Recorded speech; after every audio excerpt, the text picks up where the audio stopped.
Hello, welcome back to Storytime.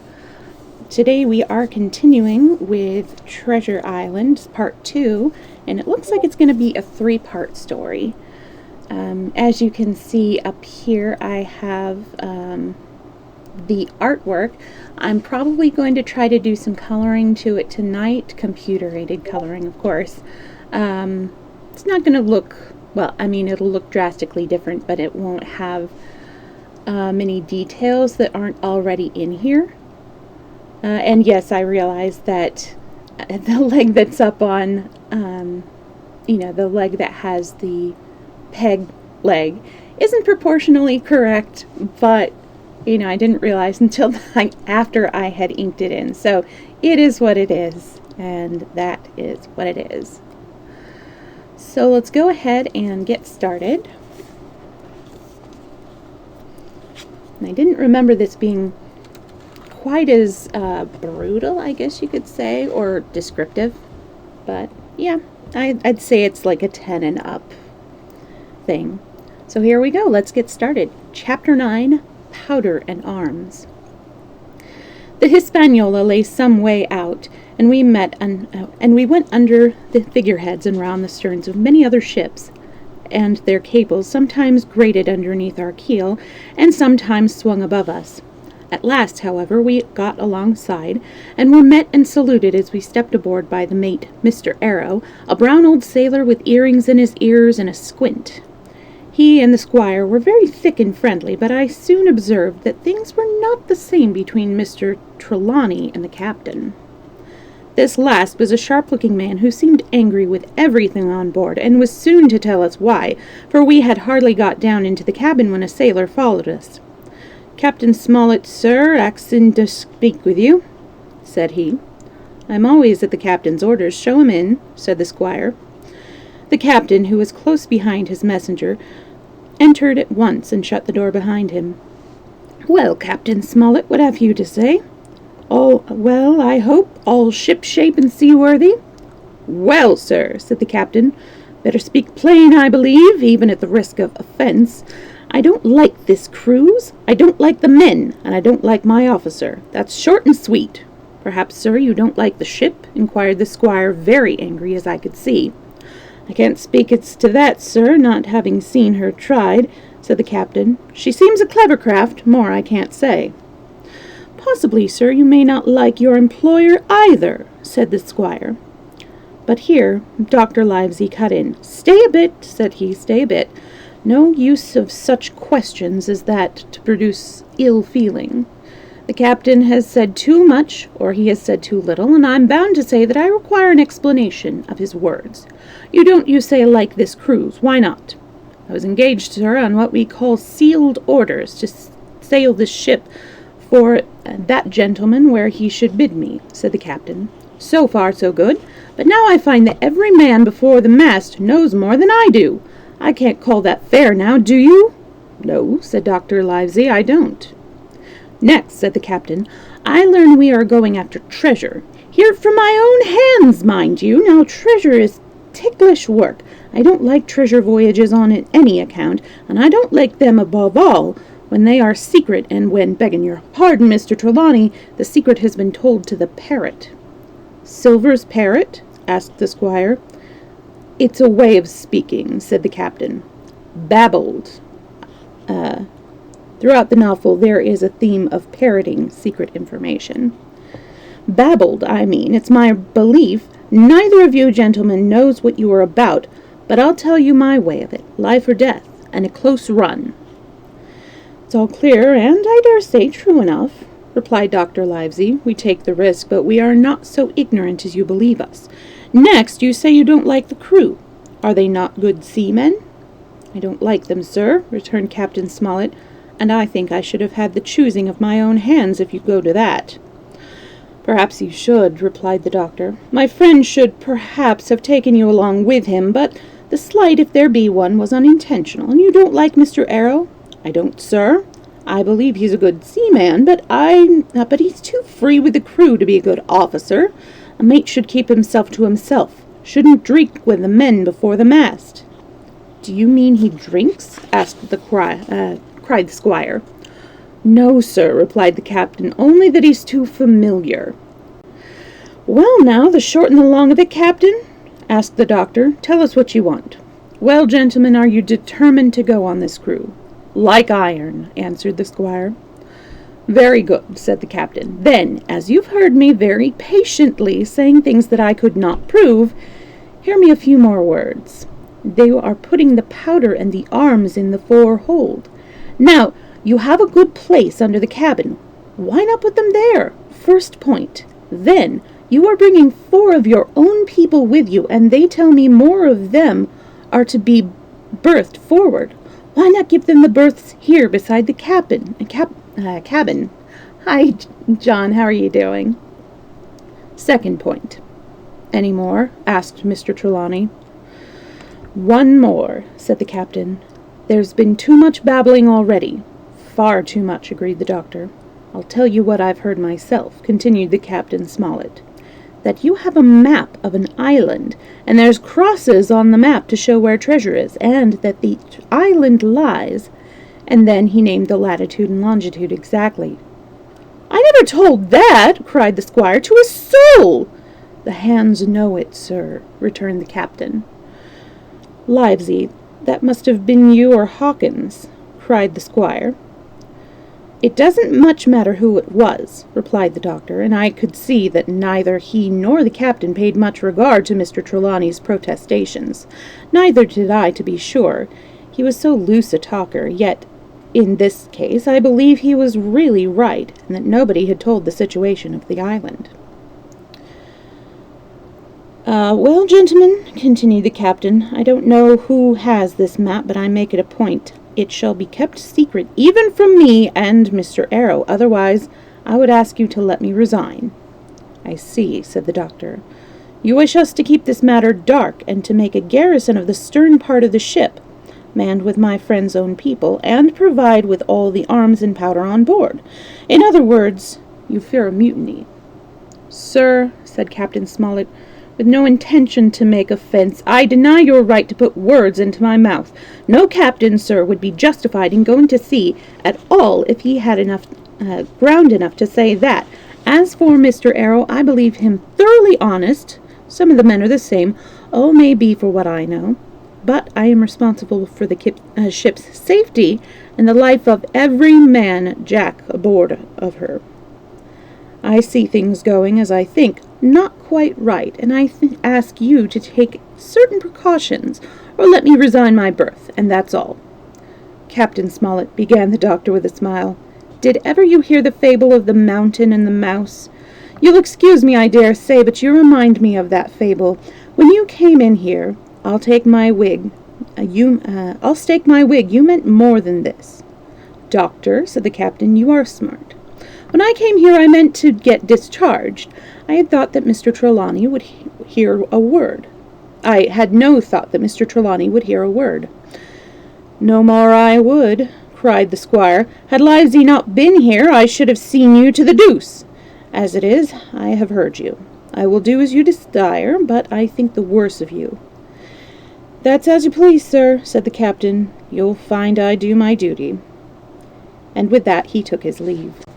Trelawney, said the doctor, contrary to all my notions, I believe you have managed to get 2 honest men on board with you, that man and John Silver. Silver, if you like, cried the squire, but as for that intolerable humbug, I declare I think his conduct unmanly, unsailorly, and downright un-English. When we came on, well, said the doctor, we shall see. When we came on deck, the men had begun already to take out arms and powders, yo-hoing at their work, while the captain and Mr. Arrow stood by superintending.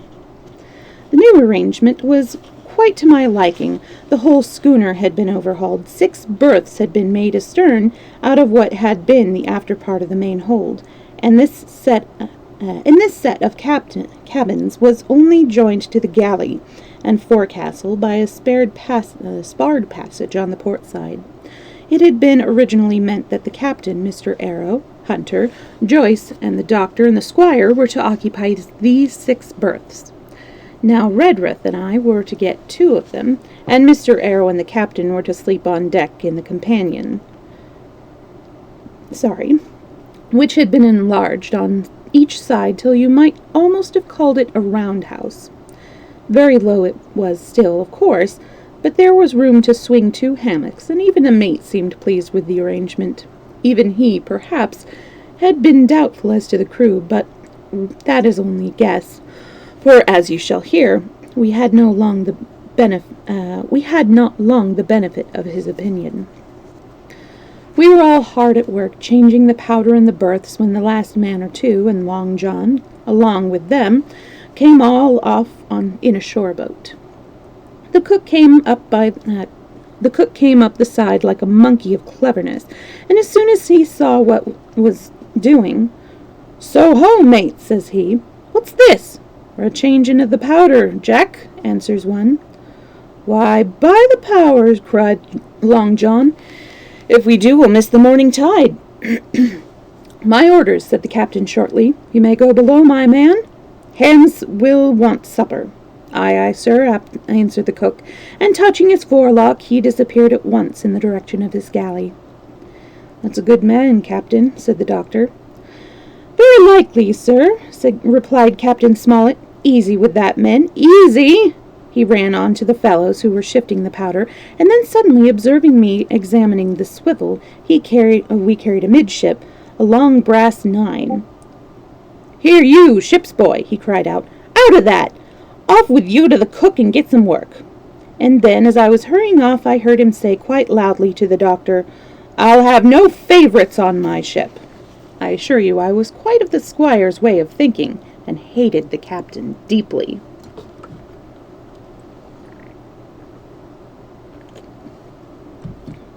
Chapter 10. The Voyage.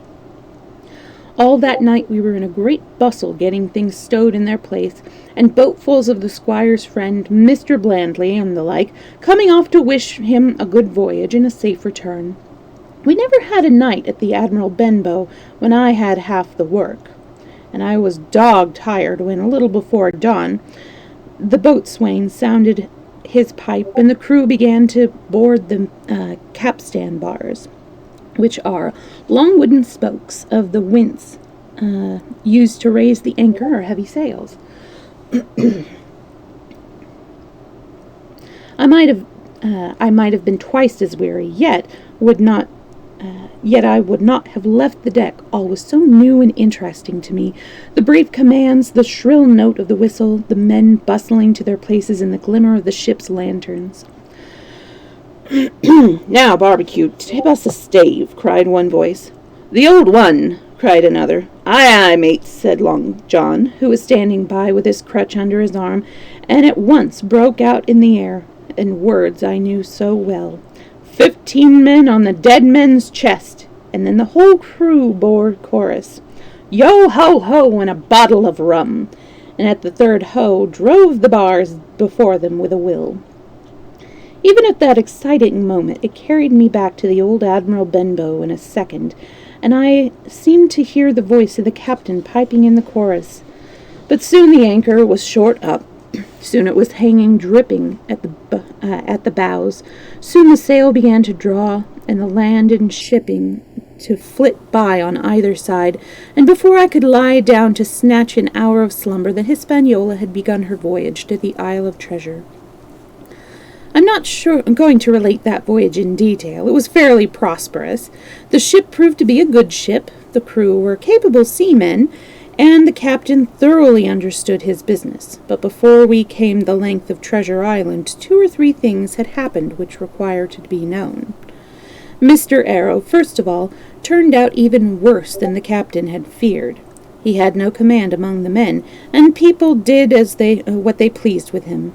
But that was by no means the worst of it, for after a day or 2 at sea he began to appear on deck with hazy eye, red cheeks, stuttering tongue, and other marks of drunkenness. Time after time he was ordered below in disgrace. Sometimes he fell and cut himself. Sometimes he lay all day long in his little bunk at one side of the companion. Sometimes for a day or 2 he would be almost sober and attend to his work at least passably. In the meantime, we could never make out where he got the drink. That was the ship's mystery.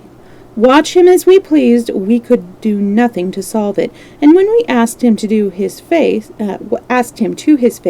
he would only laugh if he were drunk, and if he were sober, deny solemnly that he ever tasted anything but water. He was not only useless as an officer, but a bad influence amongst the men. But it was plain that at this rate he must soon kill himself outright, so nobody was much surprised, nor very sorry when one dark night, with a head sea, he disappeared entirely, and was seen no more. "Overboard!" cried the captain. "Well, gentlemen, that saves us the trouble of putting him in irons." But there we were, without a mate, and it was necessary, of course, to advance one of the men. The boatswain, John Anderson, was the likeliest man aboard, and though he kept his old title, he served in a way as mate. Mr. Trelawney had followed the sea, and his knowledge made him very useful, for he often took a watch himself in easy weather. And the coxswain, Israel Hand, was a careful, wily, old, experienced seaman, who could be trusted at a pinch with almost anything. He was a great confidant of Long John Silver, and so the mention of his name leads me on to speak of our ship's cook, Barbecue, as the men called him. Aboard ship he carried his crutch by a lanyard round his neck to have both hands as free as possible. It was something to see him wedge the foot of the crutch against the bulkhead and prop himself against it, yielding to every movement of the ship, get on with his cooking like someone safe ashore. Still more strange was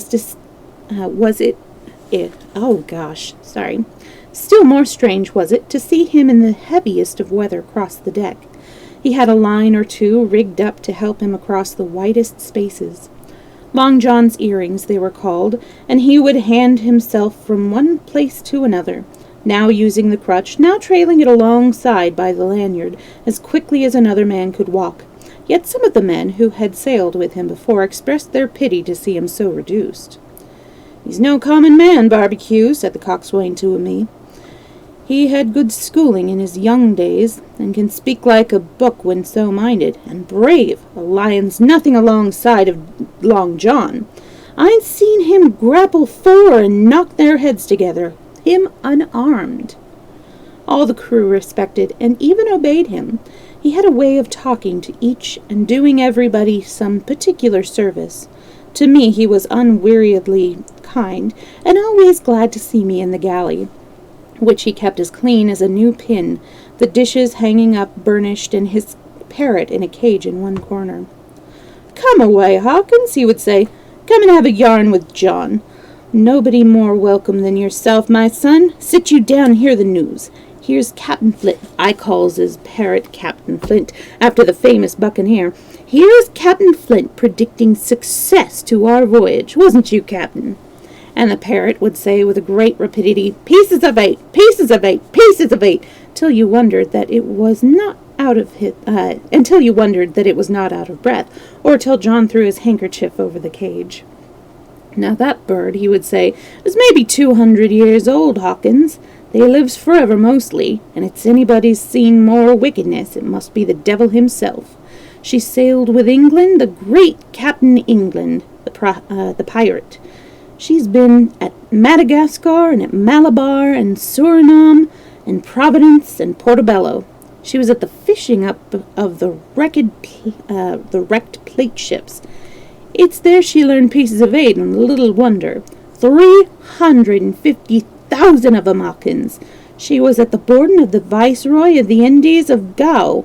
She was, and to look at her, you would think she was a babby. But you smelt powder, didn't you, Captain?" "Stand by to go about," the parrot would scream.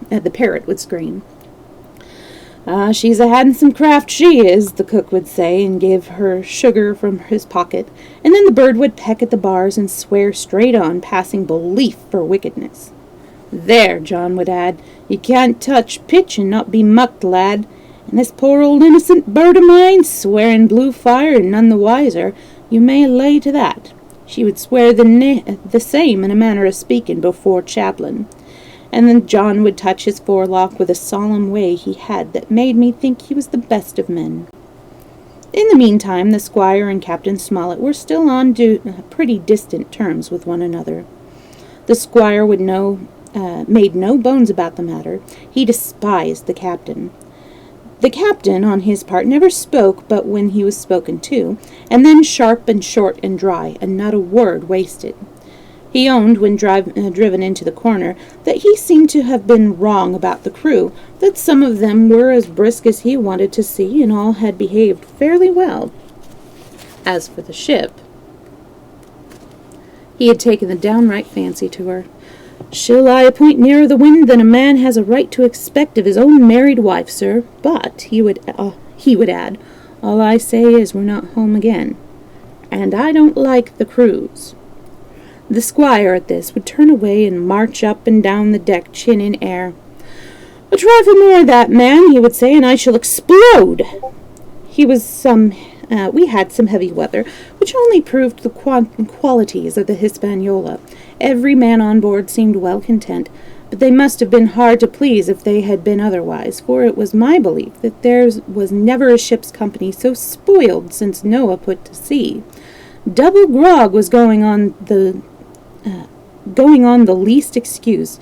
There was duty on odd days, as, for instance, if the squire heard it was any man's birthday, and away a barrel of apples standing broached in the waist for anyone to help himself that had a fancy.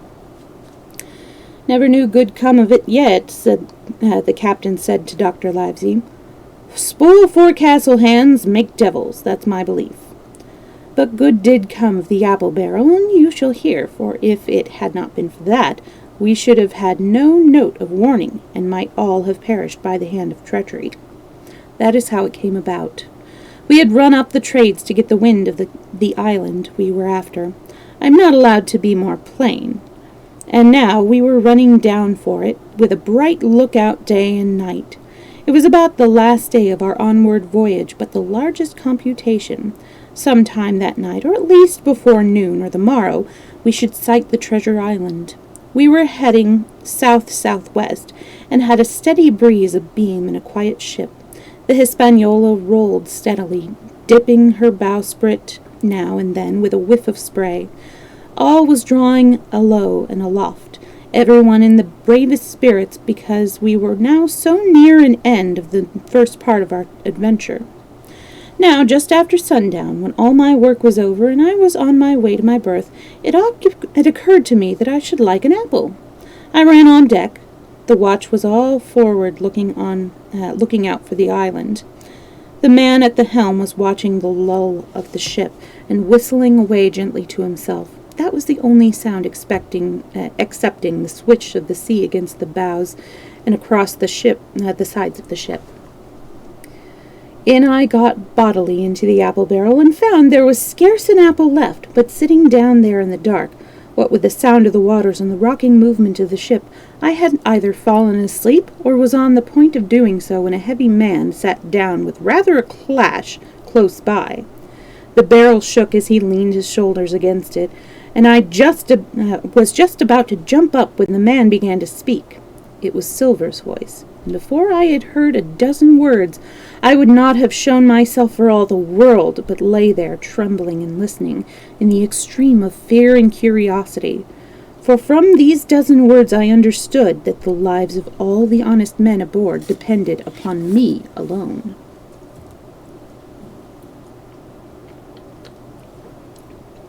Chapter 11. What I Hear in the Apple Barrel.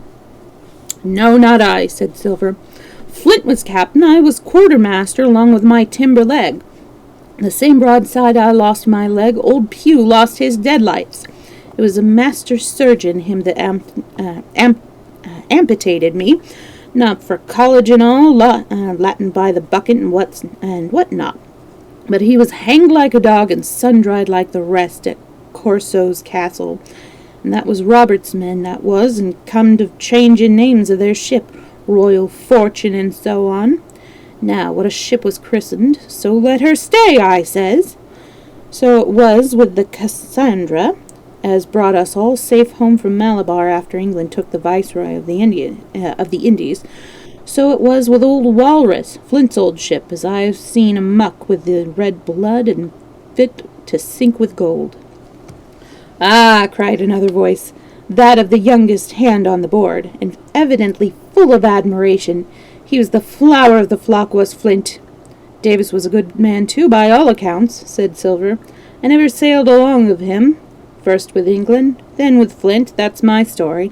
And now here on my own account, in a manner of speaking. I laid by 900 safe from England, and 2,000 after Flint. That ain't bad for a man before the mast, all safe in bank. 'Tain't earning now, it's saving, does it? Who may lay to that? Where's all England's men now? I don't know. Where's Flint?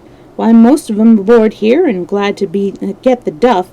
Been begging before that. Some on 'em. Old Pugh has had lost his sight, and might have thought shame spends £1,200 in a year like a lord in Parliament. Where is he now? Well, he's dead now and under hatches. But for 2 years before that, shiver my timbers, the man was starving. He begged and he stole and he cut throats and starved at that, by the powers." "Well, it ain't much use after all," said the young seaman. "'Tain't much use for fools. It may lay to it. That nor nothing," cried Silver. "But now, you look here. You're young, you are, but you're as smart as paint. I see that when I set my eyes on you, and I'll talk to you like a man." You may imagine how I felt when I heard this abominable old rogue addressing another in the very same words of flattery as he had used to myself. I think if I had been able that I would have killed him through the barrel. Meantime he ran on, little supposing he was overheard. "Here it is about gentlemen of fortune. They live rough and they risk swinging, but they eat and drink like fighting cocks, and when a cruise is done, why, it's hundreds of pounds instead of hundreds of farthings in their pocket. Now the most goes for rum and a good fling, and to sea again in their shirts. But that's not the course I lay. I puts it all away somewhere, some there, and none too much anywheres, but by reason of suspicion. I'm 50, mark you. Once back from this cruise, I set up gentlemen in earnest. Time enough, too, says you. Ah, but I'd live easy in the meantime, never denied myself a nothing heart's desire, and slept soft and ate dainty all my days, but when at sea. And how did I begin? Before the mast, like you." "Well," said the other, "but all the other's money is gone now, ain't it? You daren't show face in Bristol after this." "Why, where might you suppose it was?" asked Silver derisively. "At Bristol and Banks and Places," answered the companion. "It were," said the cook. "It were when we weighed anchor, but my old missus has it all by now, and the spyglass is sold, lease, and goodwill and rigging, and the old girl's off to meet me. I would tell you where, for I trust you, but I'd make jealousy among the mates." "And can you trust your missus?" asked the other. "Gentlemen of fortune," returned the cook, "usually trusts a little among themselves, and right they are, you may lay to it. But I have a way with me, I have. When a mate brings a slip on his cable, one as knows me, I mean, it won't be in the same world with old John.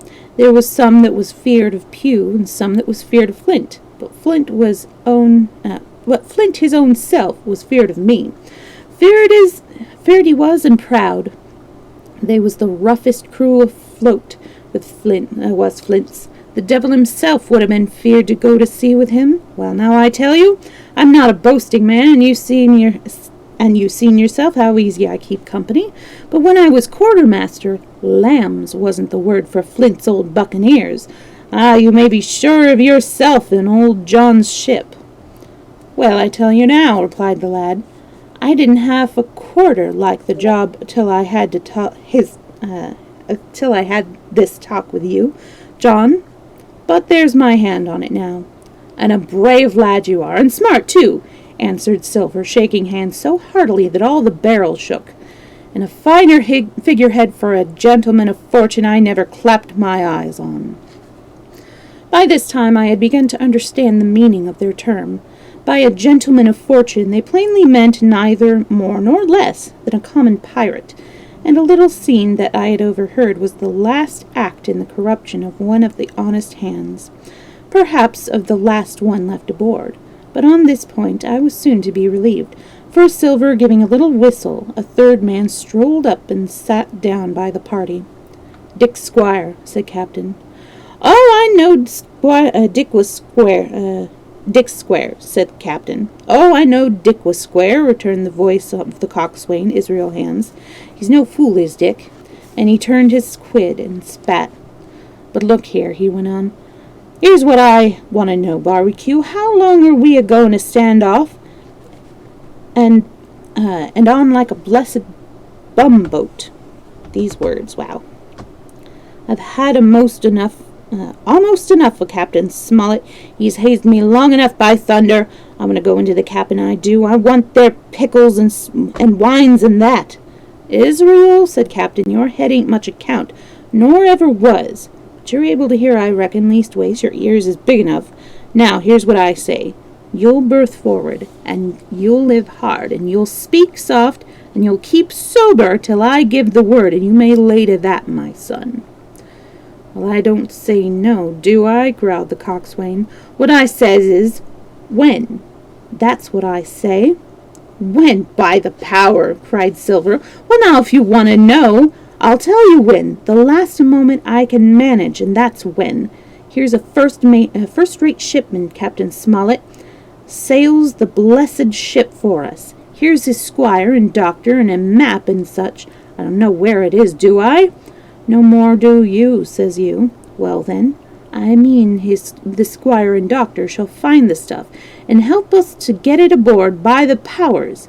Then we'll see. If I was sure of you all, sons of double Dutchmen, I'd have Captain Smollett navigate us halfway back again, before I struck." "Why, we're all seamen aboard here, I should think," said the lad Dick. "We're all forecastle hands, you mean," snapped Silver. "We can steer a course, but who's to set one? That's what all you gentlemen split on, first and last. If I had my way, I'd have Captain Smollett work us back into the trades at least.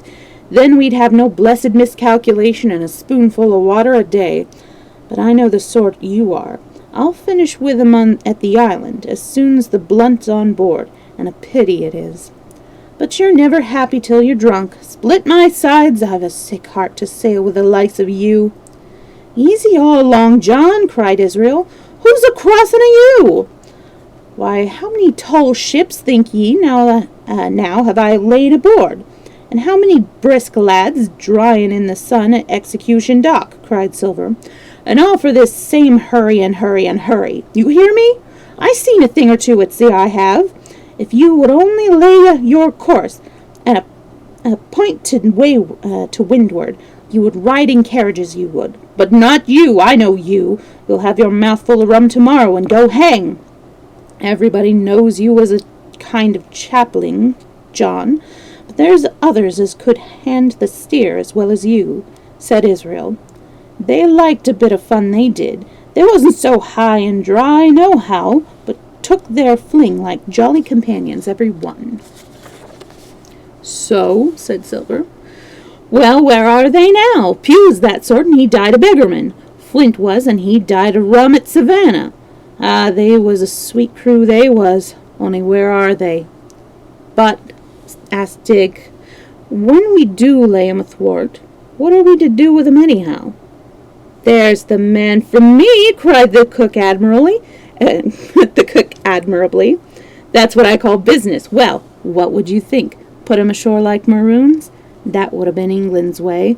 Or cut 'em down like that much pork? That would have been Flint's or Billy Bones." "Billy's was the man for that," said Israel. "Dead men don't bite," says he. Well, he's dead now hisself.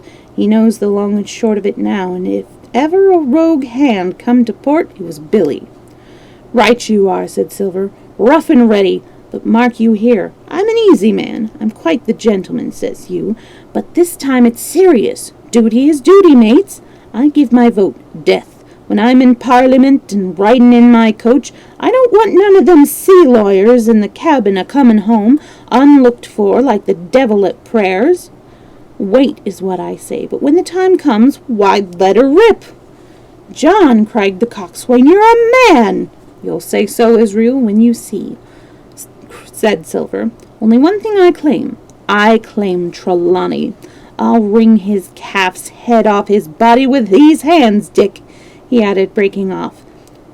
"You just jump up, like a sweet lad, and give me an apple and wet my pipe like."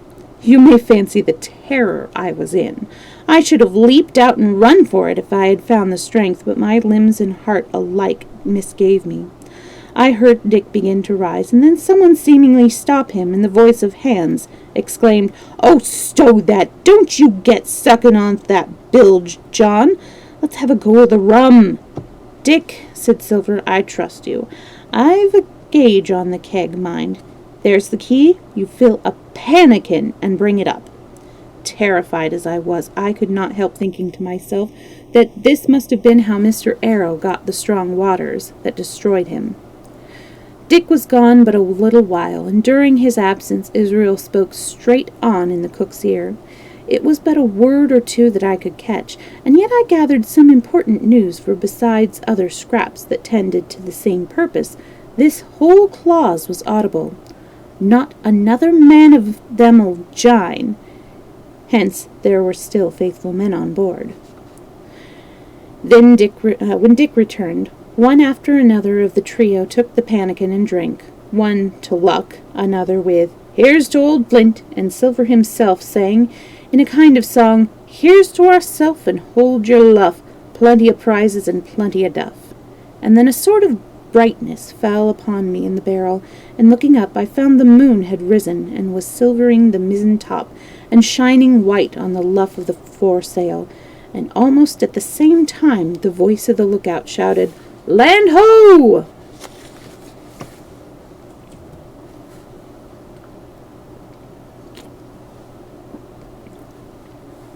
Chapter 12. Council of War. There was a great rush of feet across the deck. I could hear people tumbling up from the cabin in the forecastle, and slipping in an instant outside my barrel. I dived behind the foresail, made a double towards the stern, and came out upon the open deck in time to join Hunter and Dr. Livesey in the rush for the weather bow. There all hands were already congregated. A belt of fog had lifted among us almost simultaneously with the appearance of the moon.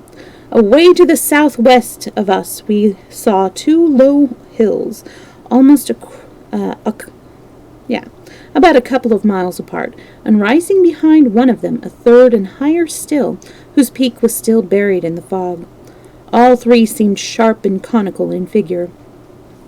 So much I saw almost in a dream, for I had not yet recovered from my horrid fear of a minute or two before. And then I heard the voice of Captain Smollett issuing orders. The Hispaniola was laid a couple of points nearer the wind, and now sailed a course that would just clear the island on the east. "And now, men," said the captain when all was sheeted home, "has any of you ever seen that land ahead?" "I have, sir," said Silver. "I've watered there with a trader I was cooking." "The anchorage is on the south, behind an islet, I fancy?" asked the captain. "Yes, sir, Skeleton Island they calls it. It was a main place for pirates once, and a hand we had on board knowed all their names for it. That hill to the norward they call the foremast hill. There were 3 hills in a row running southward, fore, main, and mizzen, sir. But the main, that's the big 'un with the cloud on it. They usually calls the spyglass by reason of a lookout they kept on when they was in the anchorage cleaning for it. For it's there they claimed their ship, sir, asking your pardon." "I have a chart here," said Captain Smollett. "See if that's the place." Long John's eyes burned in his head as he took the chart, but by the fresh look of the paper I knew he was doomed to disappoint. This was not the map we found in Billy Bones' chest, but an accurate copy, complete in all things, names and heights and soundings, with a single exception of the red crosses and the written notes. Sharp as must have been his annoyance, Silver had the strength to hide it. "Yes, sir," said he, "this is the spot to be sure, and very prettily drawn out. Who might have done that, I wonder?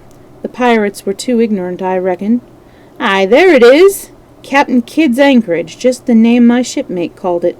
There's a strong current runs along the south, and then away nor'ard up the west coast. Right you are, sir, says he, to haul your wind and keep the weather of the island. Leastways, if such was your intention as to enter and careen, and there ain't no better place for that in these waters. Hang on just a moment.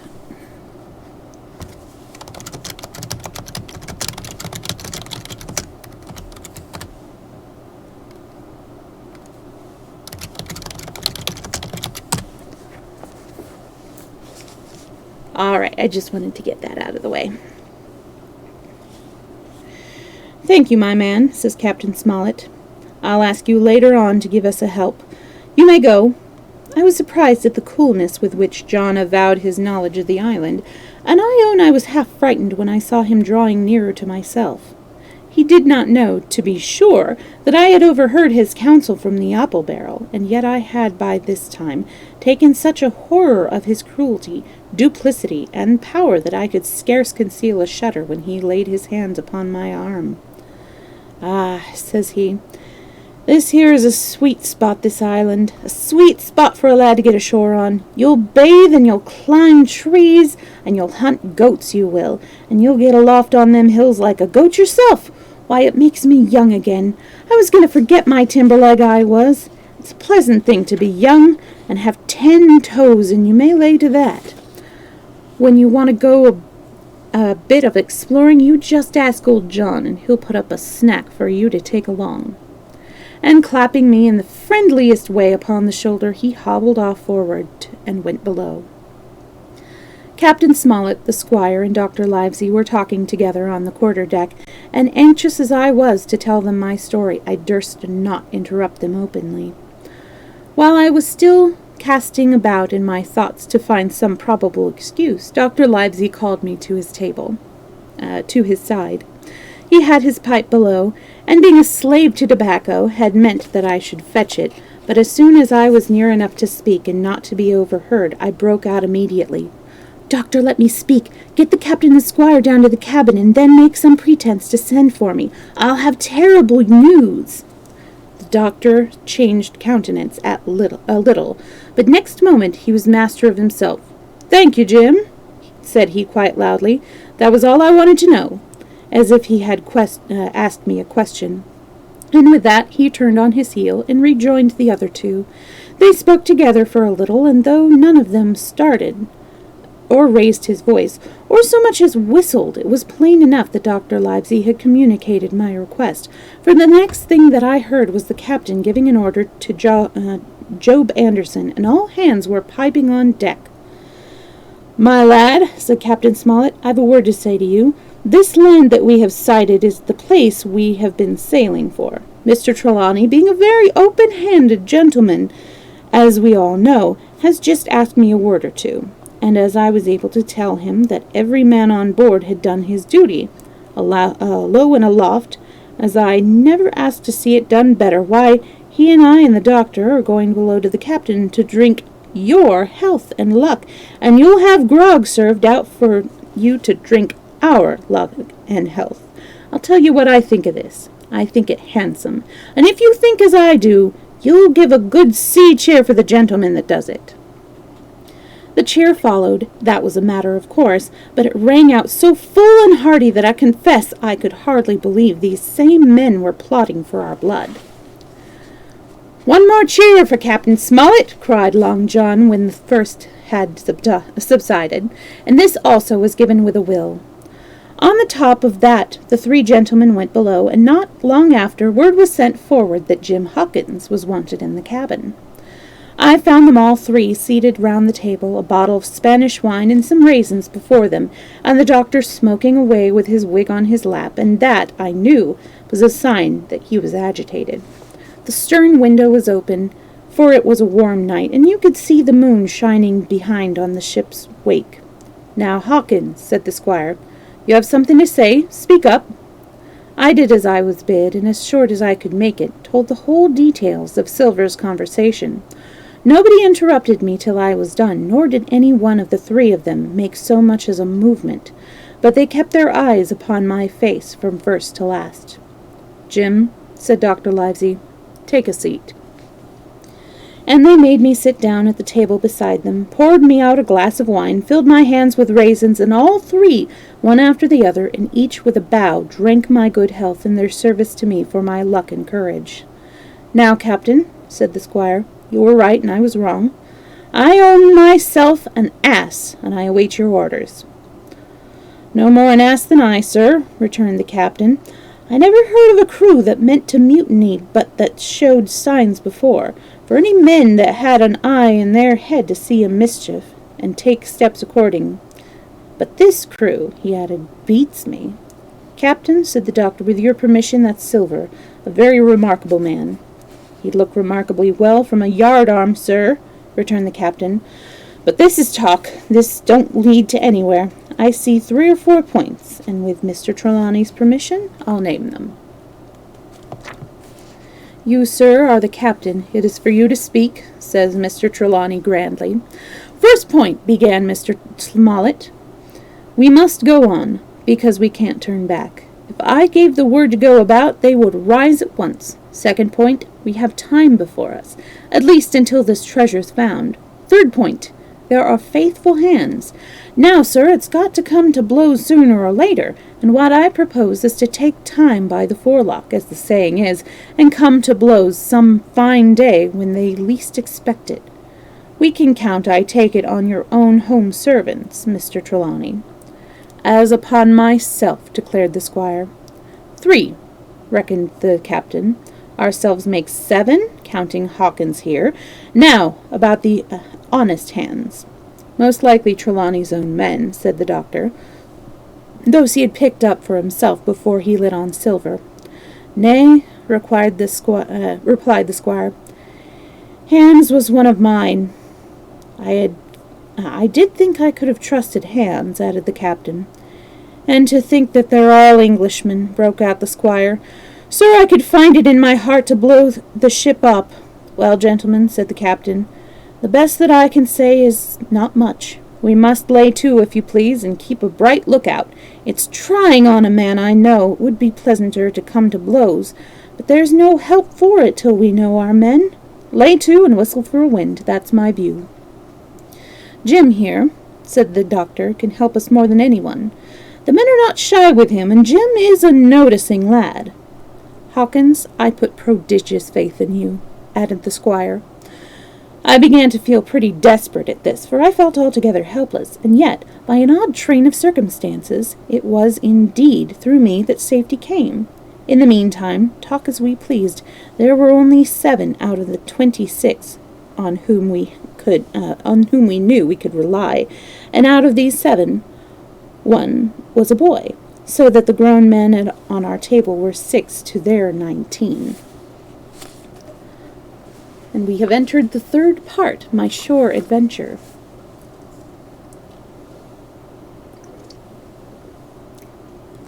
Chapter 13. How my shore adventure began.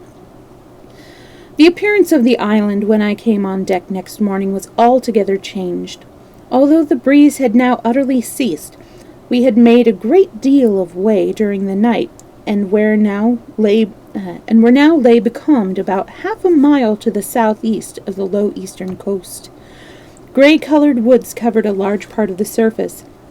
This even tint was indeed broken up by streaks of yellow sandbreak in the lower lands, and by many tall trees of the pine family, out-topping the others, some singly, some in clumps, but the general coloring was uniform and sad. The hills ran up clear above the vegetation in spires of naked rock. All were strangely shaped, and the spyglass, which was by 300 or 400 feet, the tallest on the island, was likewise the strangest in configuration, running up sheer from almost every side, and then suddenly cut off at the top like a pedestal to put a statue on. The Hispaniola was rolling scuppers under in the ocean swell. The booms were tearing at the blocks, the rudder was banging to and fro, and the whole ship creaking, groaning, and jumping like a manufactory. I had to cling tight to the backstay, and the world turned giddily before my eyes. For though I was a good enough sailor when there was way on, this standing still and being rolled about like a bottle was a thing I never learned to stand without a qualm or so, above all in the morning on an empty stomach. Perhaps it was this. Perhaps it was the look of the island, with its grey, melancholy woods and wild stone spires, and the surf that we could both see and hear foaming and thundering on the steep beach. At least, although the sun shone bright and hot, and the shore birds were fishing and crying all around us, and you could have thought anyone would have been glad to get to land after being so long at sea, my heart sank, as the saying is, into my boots, and from the first look onward, I hated the very thought of Treasure Island. We had a dreary morning's work before us, for there was no sign of any wind, and the boat had to be got out and manned, and the ship warped 3 or 4 miles round the corner of the island and up the narrow passage to the haven behind Skeleton Island. I volunteered for one of the boats, where I had, of course, no business. The heat was sweltering, and the men grumbled fiercely above their work. Anderson was in command of my boat, and instead of keeping the crew in order, he grumbled as loud as the worst. "Well," he said with an oath, "it's not forever." I thought this was a very bad sign, for up to that day the men had gone briskly and willingly about their business, but the very sight of the island had relaxed the cords of discipline. All the way in, Long John stood by the steersman and conned the ship.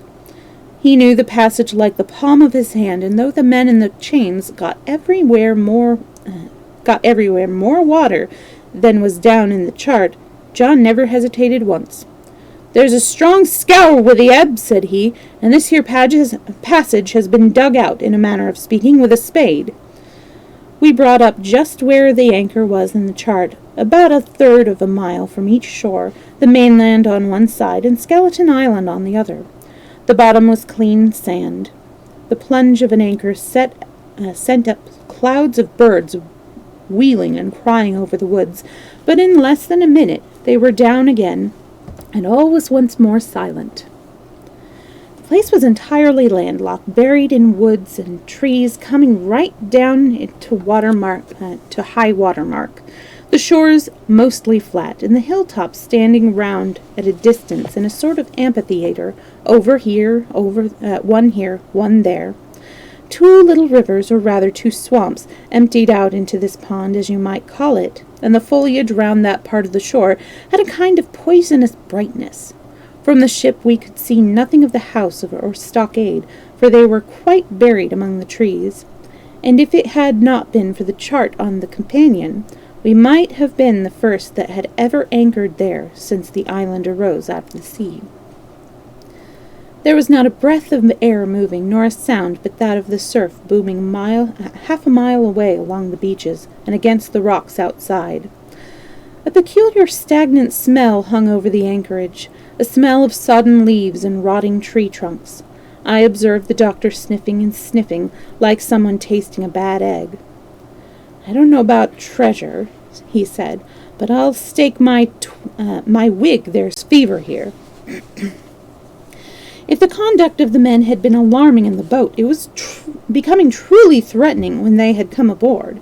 They lay about the deck growling together in talk.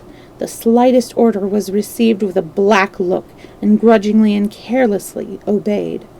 Even the honest hands must have caught the infection, for there was not one man aboard to mend another. Mutiny, it was plain, hung all over us like a thundercloud. And it was not only we of the cabin party who perceived the danger. Long John was hard at work, going from group to group, spending himself in good advice, and as for example, no man would have shown a better. He fairly outstripped himself in willingness and civility. He was all smiles to everyone. It was an order. If an order was given, John would be on his crutch in an instant, with the cheeriest "Aye, aye, sir," in the world. And when there was nothing else to do, He kept up one song after another, as if to conceal the discontent of the rest. Of all the gloomy features of that gloomy afternoon, this obvious anxiety on the part of Long John appeared the worst. We held a council in the cabin. "Sir," said the captain, "if I risk another order, the whole ship will come about our ears by the run. You see, sir, here it is. I get a rough answer, do I not? Well, if I speak back, pikes will be going in 2 shakes. If I don't, Silver will see there's something under that, and the game's up. Now we've only one man to rely on." "And who is that?" asked the squire. "Silver, sir," returned the captain. "He's as anxious as you and I to smother things up. This is a tiff. He'll soon talk 'em out of it if he had the chance, and what I propose to do is to give him the chance. Let's allow the men an afternoon ashore. If they all go, why, we'll fight the ship. If they none of them go, well then, we hold the cabin, and God defend the right.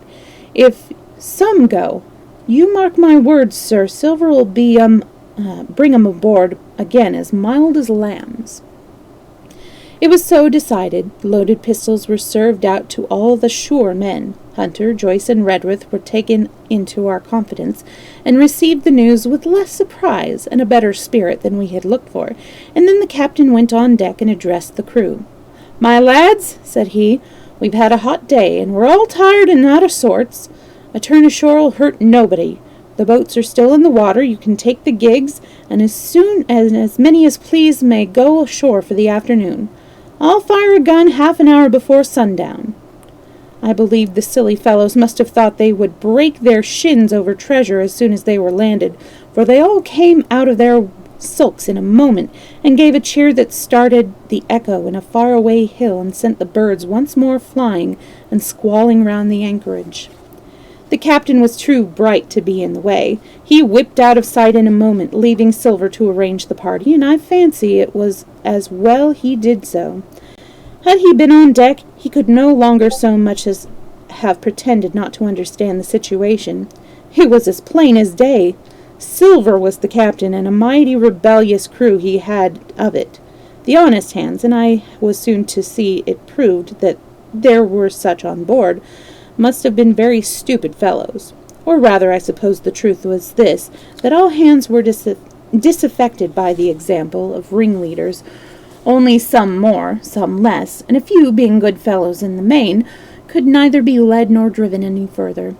It was one thing to be able to sulk, and quite another to take a ship and murder a number of innocent men. At last, however, the party was made up. 6 fellows were to stay on board, and the remaining 13, including Silver, began to embark. Then it was that there came into my head the first of the mad notions that contributed so much to save our lives. If 6 men were left by Silver, it was plain our party could not take and fight the ship. And since only 6 were left, it was equally plain that the cabin party had no present need of any assistance. It occurred to me at once to go ashore. In a jiffy I had spilled over the side and curled up in the foresheets of the nearest boat, and almost at the same moment she shoved off. No one took notice of me, only the bow oar saying, "Is that you, Jim? Keep your head down." But Silver, from the other boat, looked sharply over and called out to know if that were me, and from that moment I began to regret what I had done.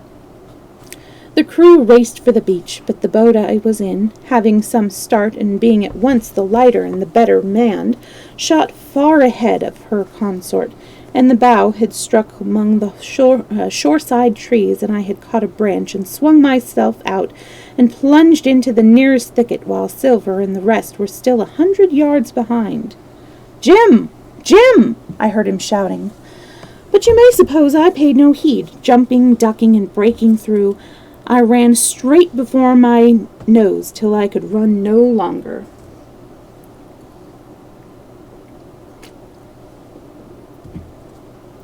Chapter 14. The First Blow.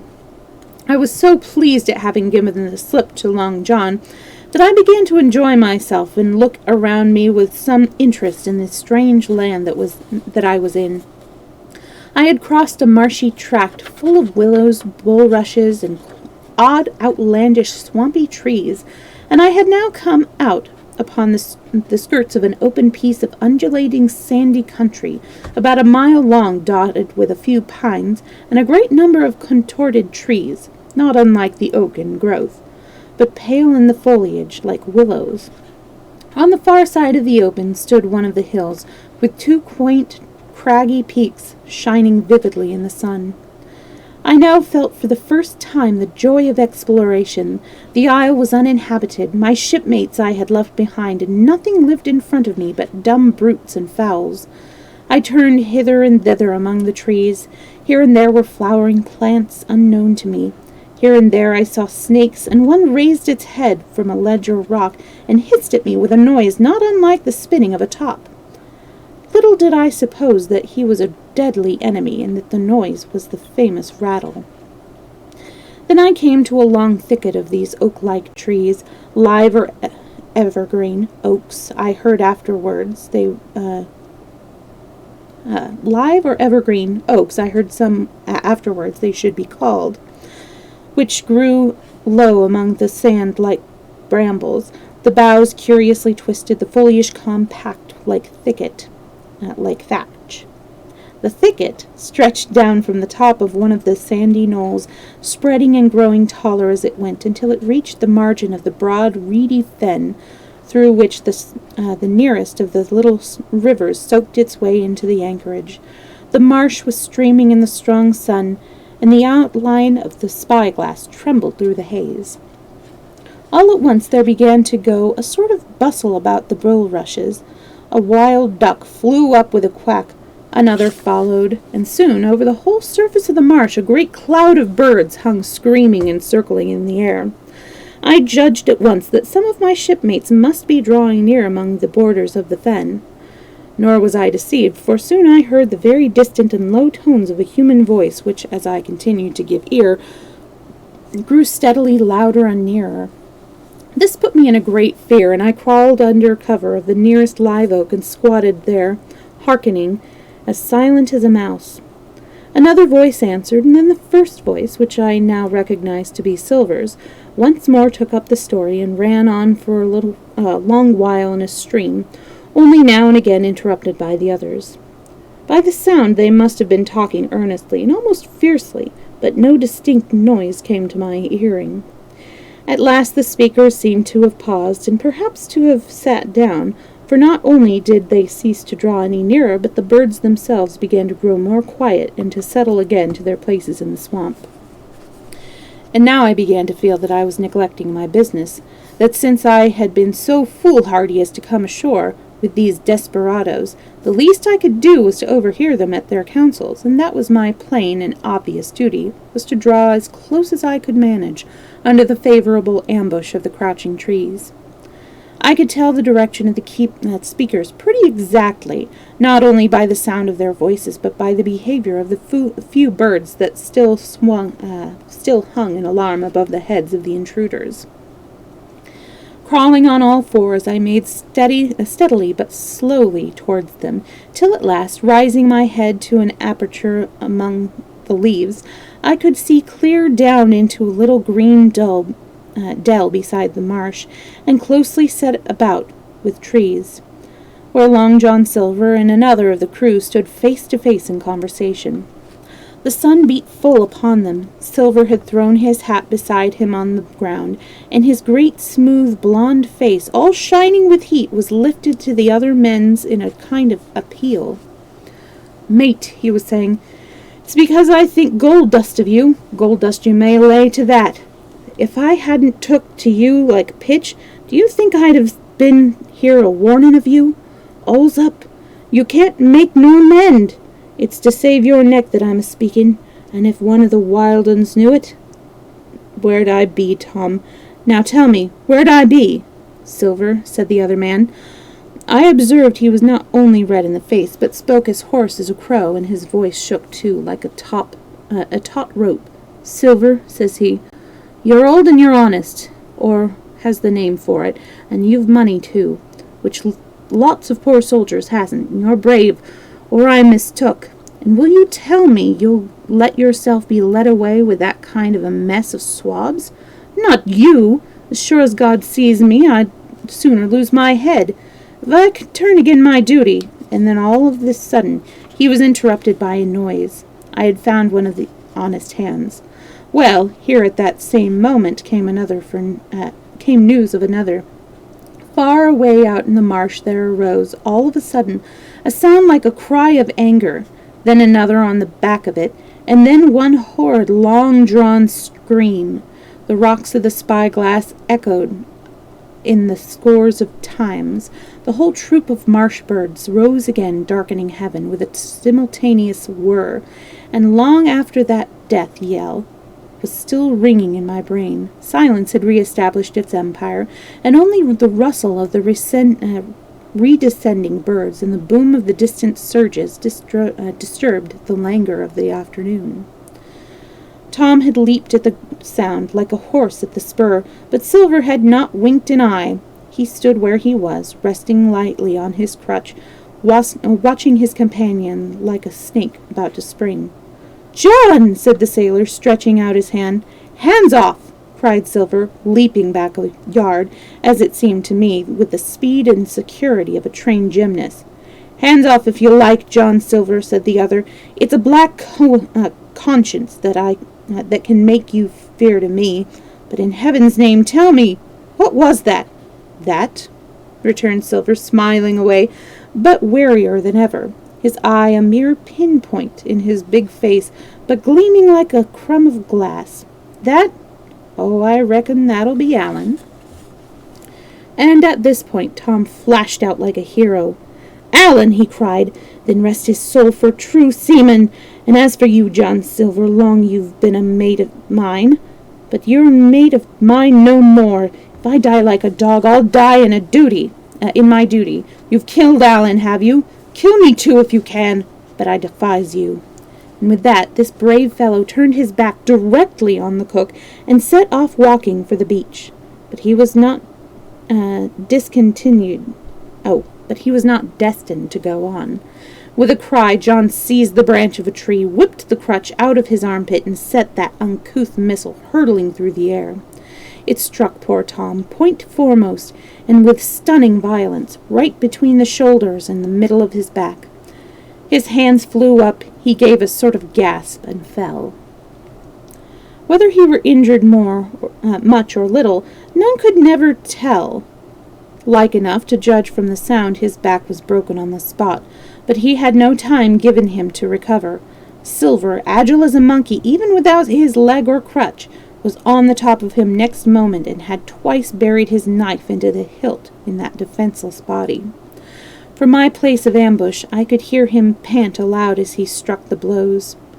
I do not know what it rightly is to faint, but I do know that for a little while the whole world swam away from before me in a whirling mist.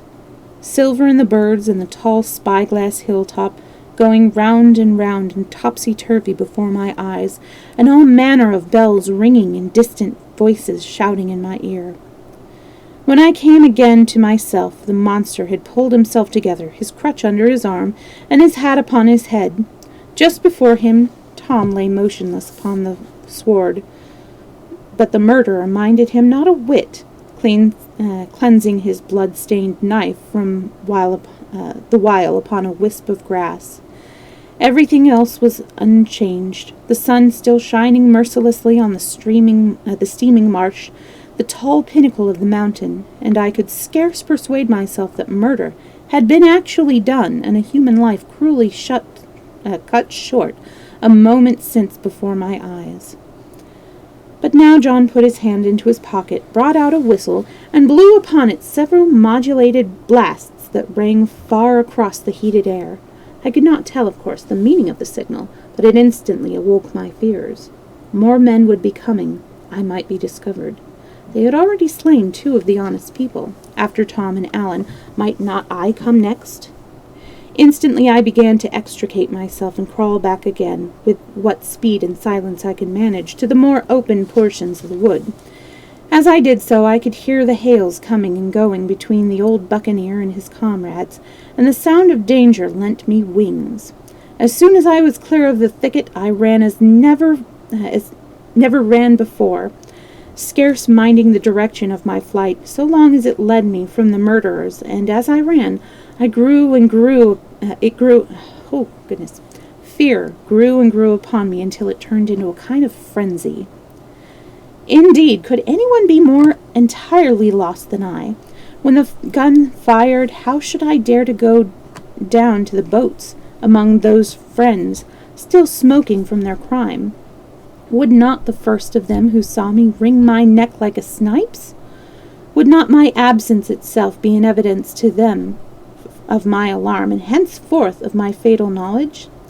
It was all over, I thought. Goodbye to the Hispaniola. Goodbye to the squire, the doctor, and the captain. There was nothing left for me but death by starvation or death by the hands of the mutineers. All this while, as I say, I was still running, and without taking any notice, I had drawn near to the foot of the little hill with the two peaks, and had got into a part of the island where the live oaks grew more widely apart and seemed more like forest trees in their bearing and dimensions. Mingled with these were a few scattered pines, some 50, some near 70 feet high. The air, too, smelt more freshly than down beside the marsh. And here a fresh alarm brought me to a standstill with a thumping heart.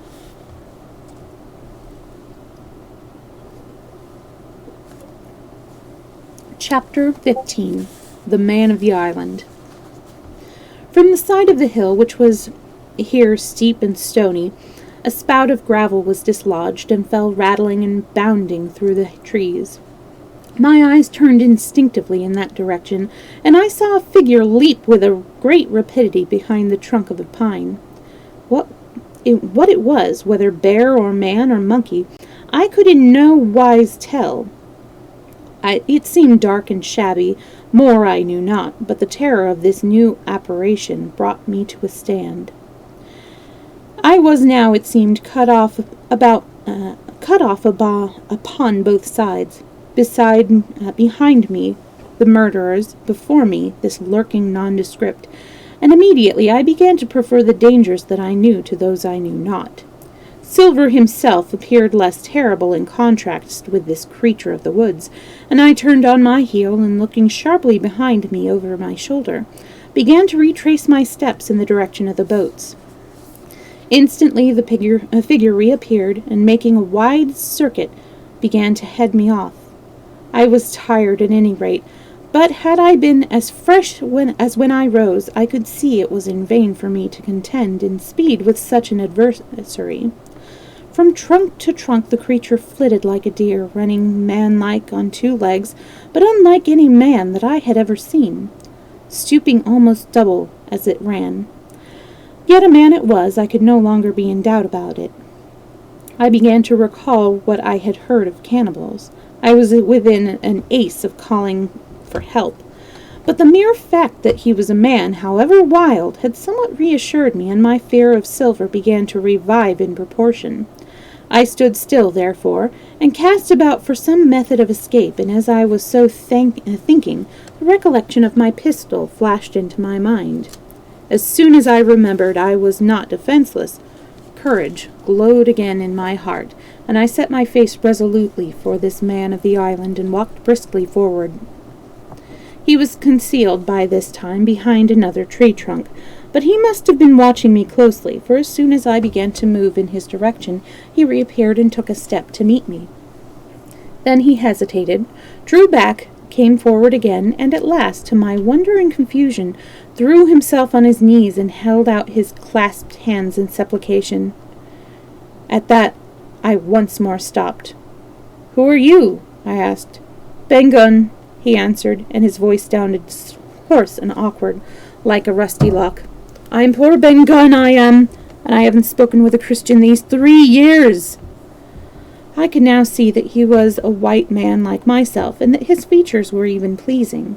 His skin, Wherever it was exposed was burnt by the sun. Even his lips were black, and his fair eyes looked quite startlingly in so dark a face. Of all the beggarmen that I had seen or fancied, he was the chief for raggedness. He was clothed with tatters of old ship's canvas and old sea-cloth, and his extraordinary patchwork was all held together by a system of the most various and incongruous fastenings, brass buttons, bits of stick, and loops of tarry gaskin. About his waist he wore an old brass-buckled leather belt, which was the one thing solid in his whole accoutrement. 3 years, I cried. Were you shipwrecked? Nay, mate, he said. Marooned. I had heard the word, and I knew it stood for a horrible kind of punishment common enough among the buccaneers, in which the offender was put ashore with a little powder and a shot, and left behind in some desolate and distant island. Marooned 3 years gone, he continued, and lived on goats since then, and berries and oysters. Whenever a man is, says I, a man can do for himself. But, mate, my heart is sore for Christian diet. You mightn't happen to have a piece of cheese about you now? No? Well, many's the long night I've dreamed of cheese, toasted mostly, and woke up myself, and here I were. If ever I can get aboard again, said I, you shall have cheese by the stone. All this time he had been feeling the stuff of my jacket, smoothing his hands, looking at my boots, and generally, in the intervals of his speech, showing a childish pleasure in the presence of a fellow creature. But at my last words he perked up his kind of startled shyness. If ever you get aboard again, says you, he repeated. Why now, who's to hinder you? Not you, I know, was my reply. And right you was, he cried.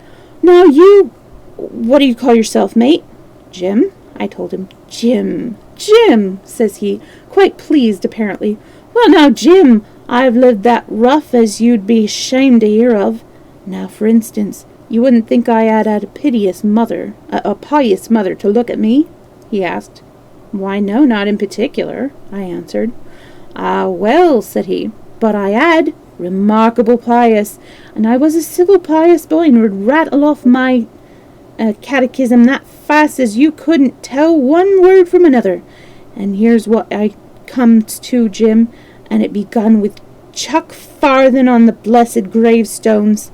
That's what it begun with, but it went further than that, and so my mother told me, and predicted the whole. She did, the pious woman. But it were Providence that put me here, and I've thought it all out in this here lonely island, and I'm back on piety.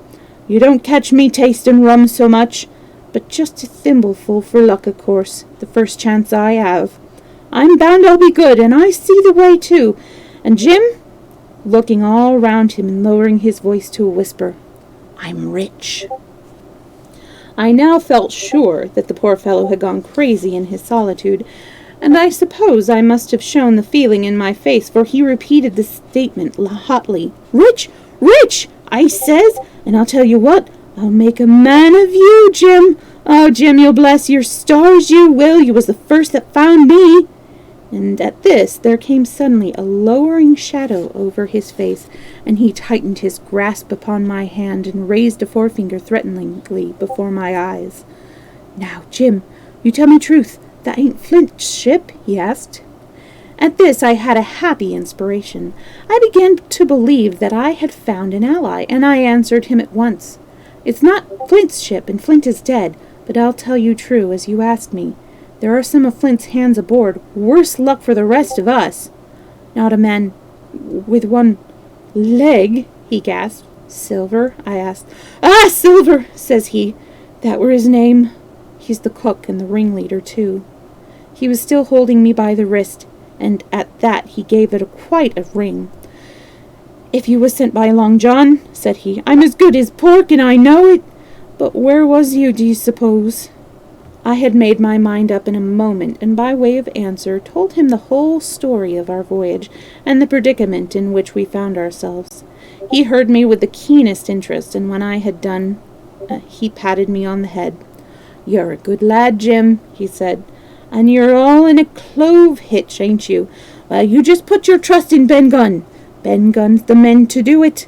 Would you think it likely now that your squire would prove a liberal-minded one in case of help? Him being in a clove hitch, as you remark. I told him the squire was the most liberal of men. Ay, but you see, returned Ben Gunn, I don't mean giving me a grate to keep, and a suit of livery clothes and such. That's not my mark, Jim. What I mean is, would he be likely to come down to the tune of, say, £1,000 out of money that's as good as a man's own already? I am sure he would, said I. As it was, all hands were to share. And a passage home? He added with a look of great shrewdness. Why, I cried, the squire's a gentleman. Besides, if he got rid of the others, we should want you to help work the vessel home. Ah, said he, so you would. And he seemed very much relieved. Now I'll tell you what, he went on. So much I'll tell you and no more. I were on Flint's ship when he buried the treasure. He and 6 strong seamen. They was ashore nigh on a week, and us standing off and on in the old Walrus. One fine day up went the signal, and here comes Flint by himself in a little boat, and his head done up in a blue scarf. The sun was getting up, and mortal white he looked about the cutwater. But there he was, you mind, and the 6 all dead and buried. Now, how he done it, not a man aboard could make out. It was battle, murder, and sudden death, leastwise, him against 6. Billy Bones was the mate. Long John, he was quartermaster, and they asked him where the treasure was. Ah, says he, you can go shore if you like and stay, he says, but as for the ship, she'll beat up for more, by thunder. That's what he said. Well, I was in another ship 3 years back, and we sighted this island. Boys, says I, there's Flint's treasure. Let's land and find it. The captain was displeased at that, but my messmates were all of a mind and landed. 12 days they looked for it, and every day they had the worst word for me, until one fine morning all hands went aboard. As for you, Benjamin Gunn, says they, here's a musket, they says, and a spade and pickaxe, and you can stay here and find Flint's money for yourself, they says. Well, Jim, 3 years have I been here, not a bite of Christian diet from that day to this, but now you look here, look at me. Do I look like a man before the mast? No, says you. Well, nor I weren't neither, says I. And with that he winked and pinched me hard. Just you mention them words to your squire, Jim, he went on. Nor he weren't neither. That's the words. 3 years he were the man for this island, light and dark, fair and rain, and sometimes we would maybe think upon a prayer, says you, and sometimes he would maybe think of his old mother. So be as she's alive, you'll say, but the most part of Gunn's time, this is what you'll say, the most part of his time was took up with another matter, and then you'll give him a nip like I do. And he pinched me again in the most confidential manner. Then, he continues, then you'll up, and you'll say this, Gunn is a good man, you'll say, and he puts a precious sight more confidence, a precious sight, mind that, in a gentleman born than in these gentlemen of fortune, having been one himself. Well, I said, I don't understand one word of what you've been saying, but that's neither here nor there, for how am I to get on board? Ah, said he, that's the hitch for sure. Well, there's my boat that I made with my 2 hands. I keep it under the white rock. If the worst comes to the worst, we might try that after dark. Hi, he broke out. What's that? For just then, although the sun had still an hour or 2 to run, all the echoes of the island awoke and bellowed to the thunder of a cannon. They have begun to fight, I cried. Follow me. And I began to run towards the anchorage, my terrors all forgotten, while close at my side the marooned man in his goatskin trotted easily and lightly. Left, he says, keep to your left hand and, mate Jim, under the trees with you. There's where I killed my first goat. They don't come down here now. They're all mast-headed on them mountings for the fear of Benjamin Gunn. Ah, there's the cemetery. Cemetery he must have, Cemetery he must have meant. You see the mounds? I come here and I prayed nows and thens when I thought maybe a Sunday would be about due. It weren't quite a chapel, but it seemed more solemn like, and then, says you, Ben Gunn was short-handed. No chapeling, nor so much as a Bible and a flag, you says. So he kept talking as I ran, neither expecting nor receiving any answer. The cannon shot was followed after a considerable interval by a volley of small arms. Another passed, and then, not a quarter of a mile in front of me, I upheld the Union Jack fluttering in the air above a wood.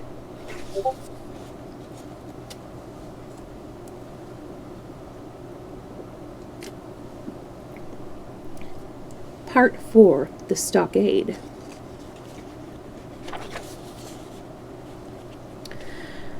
Chapter 16. Narrative continued by the doctor. How the ship was abandoned. It was about 1:30, 3 bells in sea phrase, about the two boats went ashore from the Hispaniola. The captain, the squire, and I were talking matters over in the cabin. Had there been a breath of wind, we should have fallen on the 6 mutineers who were left aboard with us, slipped our cable, and away to sea. But the wind was wanting, and to complete our helplessness, down came Hunter with the news that Jim Hawkins had slipped into a boat and was gone ashore with the rest. It never occurred to us to doubt Jim Hawkins, but we were alarmed for his safety. With the men in the temper they were in, it seemed an even chance if we should see the lad again. We ran on deck. The pitch was bubbling in the seams. The nasty stench of the place turned me sick. If ever a man smelt fever and dysentery, it was in that abominable anchorage. The 6 scoundrels were sitting grumbling under a sail in the forecastle. Ashore we could see the gigs made fast, and a man sitting in each, hard by where the river runs it. One of them was whistling Lillabulero, which is a popular Irish dance tune. Waiting us was a strain, and it was decided that Hunter and I should go ashore with a jolly boat in quest of information.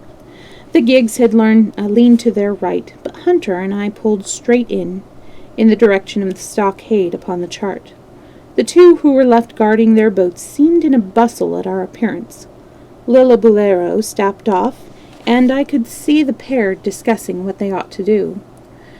Had they gone and told Silver, all might have turned out differently, but they had their orders, I suppose, and decided to sit quietly where they were and hark back again to Lillabulero.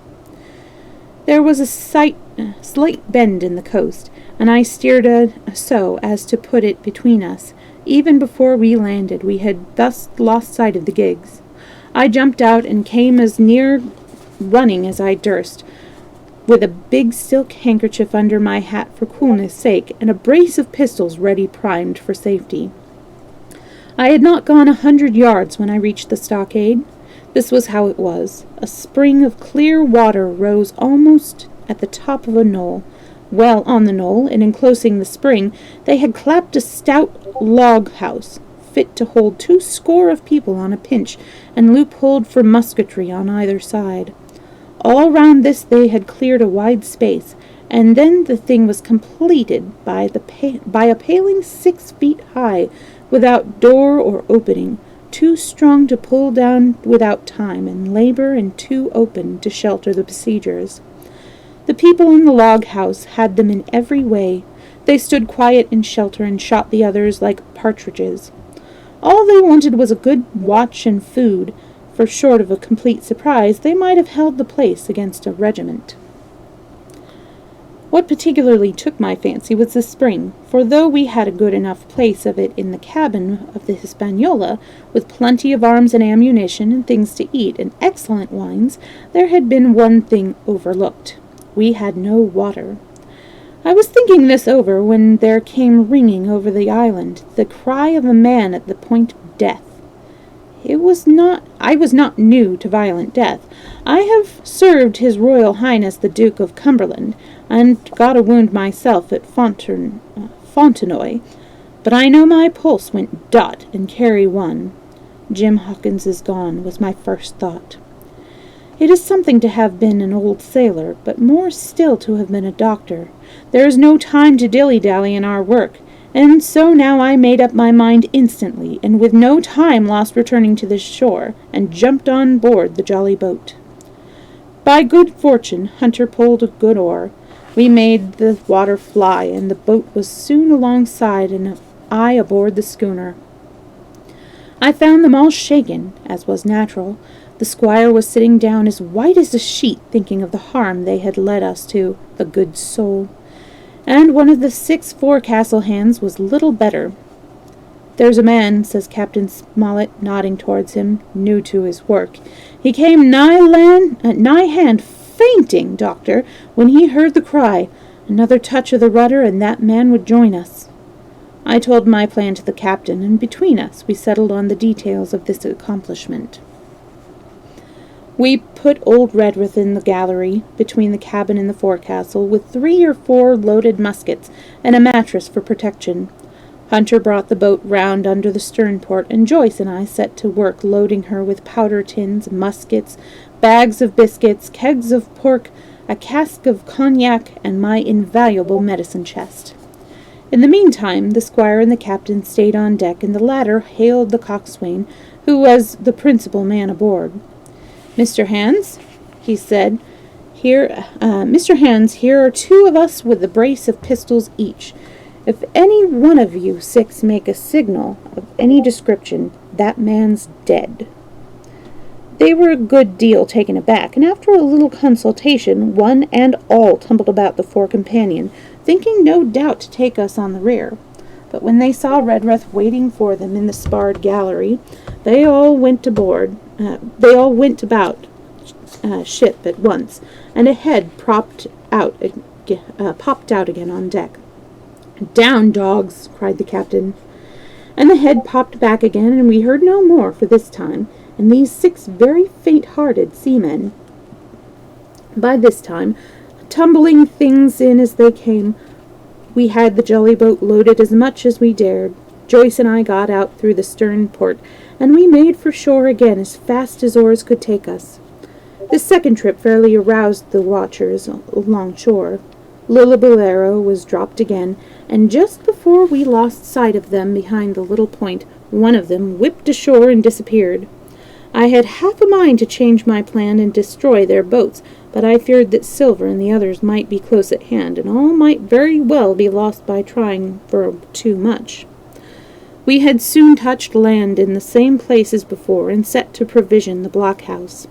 All 3 made the first journey, heavily laden, and tossed our stones over the palisade. Then, leaving Joyce to guard them, 1 man to be sure, but with 6 muskets, Hunter and I returned to the jolly boat, and loaded ourselves once more, so we proceeded, without pausing to take breath, till the whole cargo was bestowed, when the 2 servants took up their position in the blockhouse, and I, with all my power, sculled back to the Hispaniola. That we should have risked a second boat load seems more daring than it really was. They had the advantage of numbers, of course, but we had the advantage of arms. Not one of the men ashore had a musket, and before they could get within range for pistol shooting, we flattered ourselves we should be able to give a good account of a 6 at least. The squire was waiting for me at the stern window, all his faintness gone from him. He caught the painter and made it fast, and we fell to loading the boat for our very lives. Pork, powder, and biscuits was the cargo, with only a musket and a cutlass apiece for the squire and me and Redruth and the captain. The rest of the arms and powder we dropped overboard in 2 fathoms and a half of water, so that they could see the bright steel shining far below us in the sun, on the clean, sandy bottom. By this time the tide was beginning to ebb, and the ship was swinging round to her anchor. Voices were heard faintly hallooing in the direction of the 2 gigs, and though this reassured us for Joyce and Hunter, who were well to the eastward, it warned our party to be off. Redruth retreated from his place in the gallery, and dropped into the boat, which we then brought round to the ship's counter, to be handier for Captain Smollett. "Now, men," said he, "do you hear me?" There was no answer from the forecastle. It's to you, Abraham Gray. It's to you I am speaking. Still no reply. Gray, resumed Mr. Smollett, a little louder, I am leaving this ship, and I order you to follow your captain. I know you are a good man at bottom, and I dare say not one of the lot of you as bad as he makes out. I have my watch here in my hand. I give you 30 seconds to join me in. There was a pause. Come, my fine fellow, continued the captain, don't hang so long in stays. I'm risking my life and the lives of these good gentlemen every second. There was a sudden scuffle, a sound of blows, and out burst Abraham Gray with a knife cut on the side of his cheek, and came running to the captain like a dog to the whistle. I'm with you, sir, said he. And the next moment he and the captain had dropped aboard of us, and we had shoved off and given way. We were clear out of the ship, but not yet ashore on our stockade.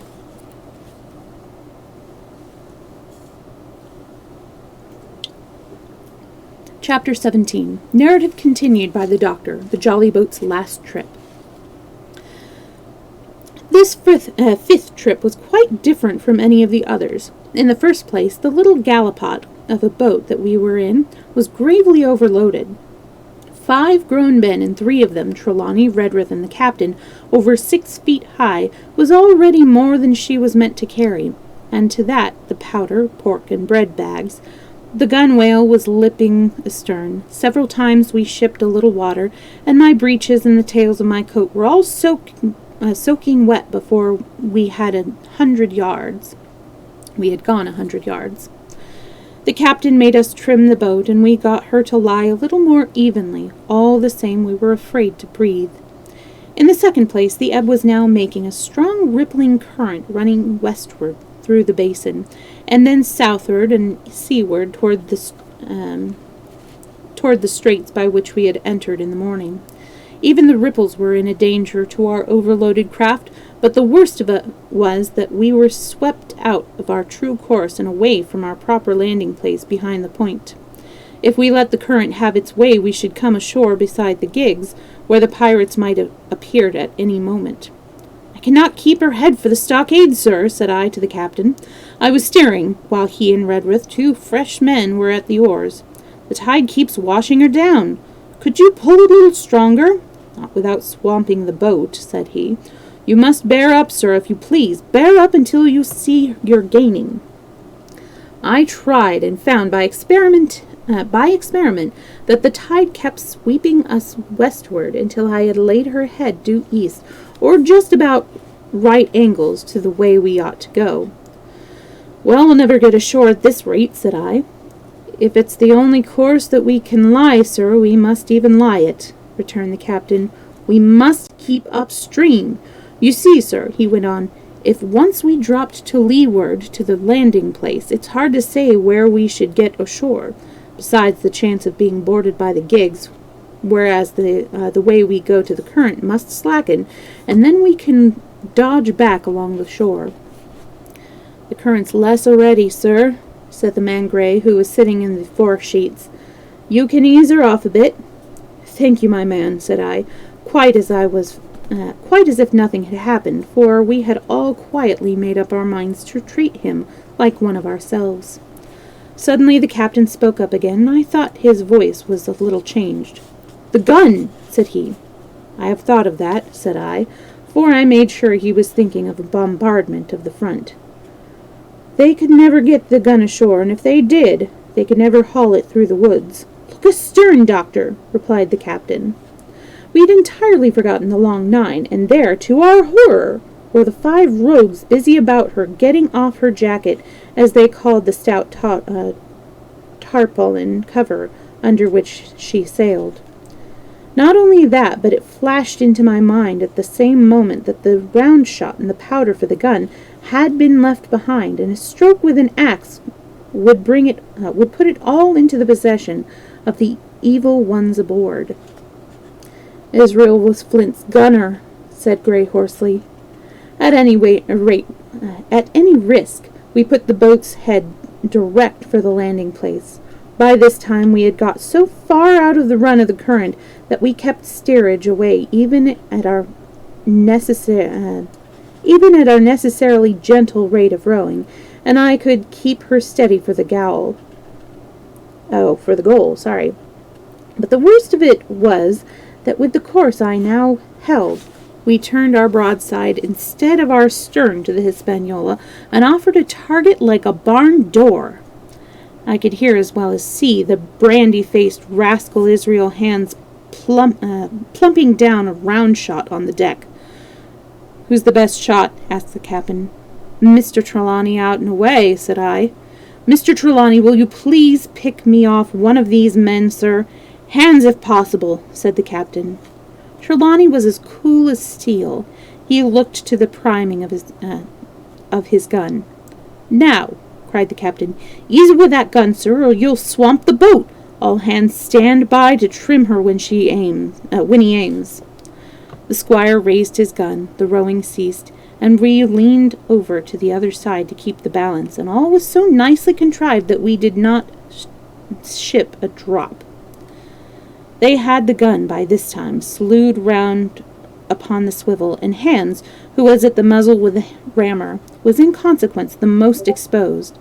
However, we had no luck, for just as Trelawney fired, down he stooped, the ball whistling over him, and it was one of the other four who fell. The cry he gave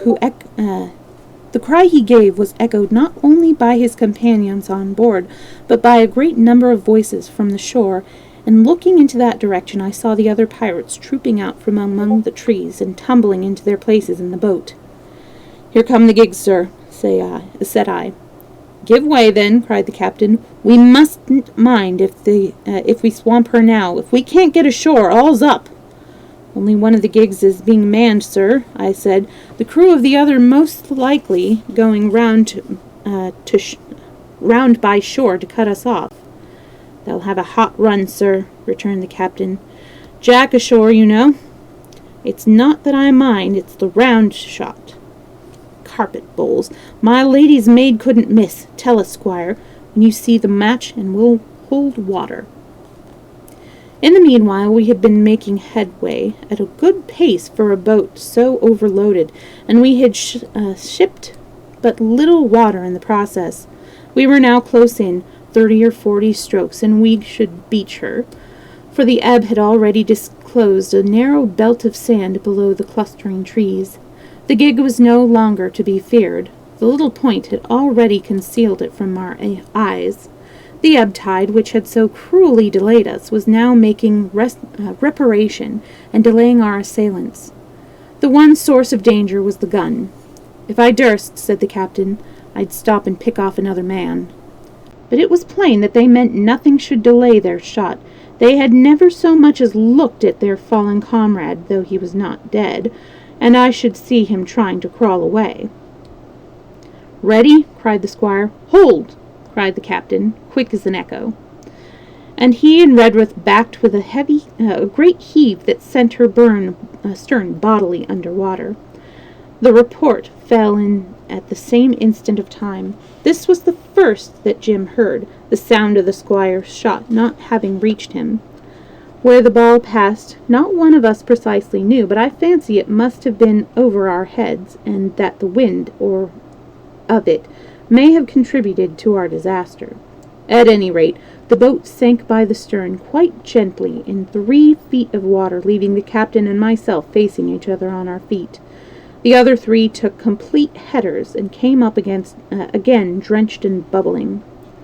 So far there was no great harm. No lives were lost, and we could wade ashore in safety. But there were all our stores at the bottom, and to make things worse, only 2 guns out of 5 remained in a state of service. Mine had snatched from my knees and held over my knees and held over my head by a sort of instinct.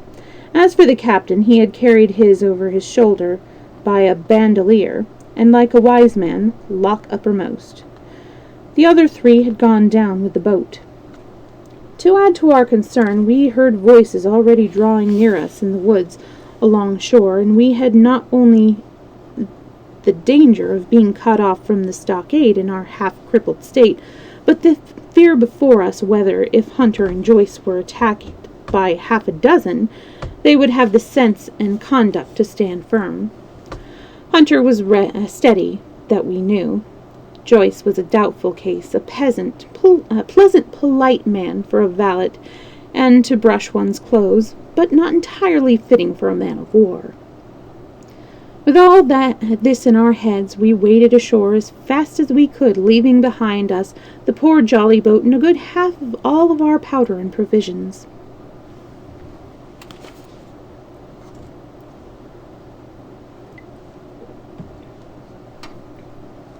Just quickly going to check something. All right. Chapter 18. Narrative continued by the doctor. End of the first day's fighting. We made our best speed across the strip of wood that now divided us from the stockade, and at every step we took, the voices of the buccaneers rang nearer. Soon we could hear their footfalls as they ran, and the crackling of the branches as they breasted across a bit of thicket. I began to see we should have a brush for it in earnest, and looked to my priming. "Captain," said I, "Trelawney is the dead shot. Give him your gun. His own is useless." They exchanged guns, and Trelawney, silent and cool as he had been since the beginning of the bustle, hung a moment on his heel to see that all was fit for service. At the same time, observing Gray to be unarmed, I handed him my cutlass. It did all our hearts good to see him spit on his hand, knit his brows, and make the blade sing through the air. It was plain from every line of his body that our new hand was worth his salt. 40 paces farther, we came to the edge of the wood and saw the stockade in front of us. We hung the enclosure from the middle of the south side, and almost at the same time 7 mutineers, Job Anderson, the boatswain, at their head, appeared in full cry at the western corner. They paused as if taken aback, and before they recovered, not only the squire and I, but Hunter and Joyce from the blockhouse had time to fire. The 4 shots came in rather a scattering volley, but they did the business. One of the enemy actually fell, and the rest, without hesitation, turned and plunged into the trees. After reloading, we walked down the outside of the palisade to see to the fallen enemy. He was stone dead, shot through the heart. We began to rejoice over our good success, when just at that moment a pistol cracked in the bush. A ball whistled close past my ear, and poor Tom Redworth stumbled and fell his length on the ground. Both the squire and I returned the shot, but as we had nothing to aim at, it is probable we only wasted a powder. Then we reloaded and turned our attention to poor Tom. The captain and Gray were already examining him, and I saw with half an eye that all was over. I believed the readiness of our return volley had scattered the mutineers once more, for we were suffered without further molestation to get the poor old gamekeeper hoisted over the stockade and carried, groaning and bleeding, into the log house. Poor old fellow, he had not uttered one word of surprise, complaint, fear, or even acquiescence from the very beginning of our troubles till now, when we had laid him down on the log house to die. He had lain like a Trojan behind his mattress in the gallery. He had followed every order silently, doggedly, and well. He was the oldest of our party by a score of years, and now, sullen, old, serviceable servant, it was he that was to die. The squire dropped down beside him on his knees and kissed his hand, crying like a child. "Be I going, doctor?" he said. "Tom, my man," said I, "you're going home." "I wish I had had a look at them before with the gun first," he replied. "Tom," said the squire, "say you forgive me, won't you?" "Would that be respectful like from me to you, squire?" was the answer. "Howsoever, so be it. Amen." And after a little while of silence, he said he thought somebody might read a prayer. "It's the custom, sir," he added apologetically, and not long after, without another word, he passed away. In the meantime, the captain, whom I observed to be wonderfully swollen about the chest and pockets, had turned out a great many various stores, the British colours, a Bible, a coil of stoutish rope, pen, ink, the logbook, and pounds of tobacco. He had found a longish fir tree lying felled and trimmed in the enclosure, and with the help of Hunter he had set it up at the corner of the log house where the trunks crossed and made an angle. Then, climbing on the roof, he had with his own hand bent and run up the colours. This seemed mightily to relieve him. He re-entered the log house and set about counting up the stores as if nothing else existed. But he had an eye on Tom's passage for all that, and as soon as all was over, came forward with another flag and reverently spread it on the body. "Don't you take on, sir," he said, shaking the squire's hand. "All's well with him. No fear for a hand that's been shot down in his duty to captain and owner. It mayn't be good divinity, but it's a fact." Then he pulled me aside. "Dr. Livesey," he said, "in how many weeks do you and Squire expect the consort?" I told him it was a question not of weeks, but of months, that if we were not back by the end of August, Blandley was to send to find us, but neither sooner nor later. "You can calculate for yourself," I said. "Why, yes," returned the captain, scratching his head, "and making a large allowance, sir, for all the gifts of Providence, I should say we were pretty close hauled." "How do you mean?" I asked. "It's a pity, sir, we lost that second load. That's what I mean," replied the captain. "As for powder and shot, we'll do, but the rations are short, very short. So short, Dr. Livesey, that we're perhaps as well without that extra mouth." And he pointed to the dead body under the flag. Just then, with a roar and a whistle, a sound shot past high above the roof of the log house and plumped far beyond us into the wood. "Oh-ho!" said the captain. "Blaze away! You've little enough powder already, my lads." At the second trial, the aim was better, and the ball descended inside the stockade, scattering a cloud of sand, but doing no further damage. "Captain," said the squire, "the house is quite invisible from the ship. It must be the flag they are aiming at. How would it not be wiser to take it in?" "Strike my colours!" cried the captain. "No, sir, not I."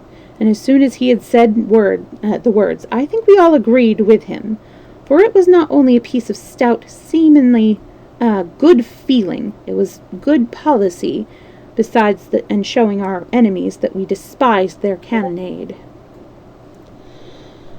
All through the evening they kept thundering away. Ball after ball flew over or fell short or kicked up the sand in the enclosure, but they had to fire so high that the shot fell dead and buried itself in the soft sand. We had no ricochet to fear, and though one popped in through the roof of the log house and out again through the floor, we soon got used to that sort of horseplay and minded it no more than a cricket. "There's one thing good about all this," observed the captain. "The wood in front of us is likely clear. The ebb has made a good while. Our stores should be uncovered. Volunteers to go and bring in pork." Gray and Hunter were the first to come forward. Well armed, they stole out of the stockade, but it proved a useless mission. The mutineers were bolder than we fancied, or they put their trust in Israel's gunnery. For 4 or 5 of them were busy carrying off our stores and wading out with them to one of the gigs that lay close by, pulling an oar or so to hold her steady against the current. Silver was in the stern sheets in command, and every man of them was now provided with a musket from some secret magazine of their own. The captain sat down to his log, and here is the beginning of the entry. Alexander Smollett, master. Dr. Livesey, ship's doctor. Abraham Gunn, carpenter's mate. John Trelawney, owner. John Hunter and Richard Joyce, owner's servants, landsmen. Being all that is left faithful of the ship's company, with stores for 10 days, short rations, came ashore this day and flew British colours on the log house in Treasure Island. Thomas Redruth, owner's servant, landsman, shot by the mutineers, James Hawkins, cabin's boy, and at the same time I was wondering over poor Jim Hawkins' fate. A hail on the land side. "Somebody's hailing us," said Hunter, who was on guard. "Doctor! Squire! Captain!" "Hello, Hunter, is that you?" came the cries, and I ran to the door in time to see Jim Hawkins, safe and sound, come running over the stockade. I think we'll do one more chapter and then we'll stop for the day. And then I'm going to do a Stardew Valley stream, I think. Chapter 19. Narrative resumed by Jim Hawkins. The garrison in the stockade. As soon as Ben Gunn saw the colors, he came to a halt, stopped me by the arm, and sat down. "Now," said he, "there's your friends sure enough." "Far more likely it's the mutineers," I answered. "That!" he cried. "Why, in a place like this, there's nobody put in gentlemen but, That!" he cried.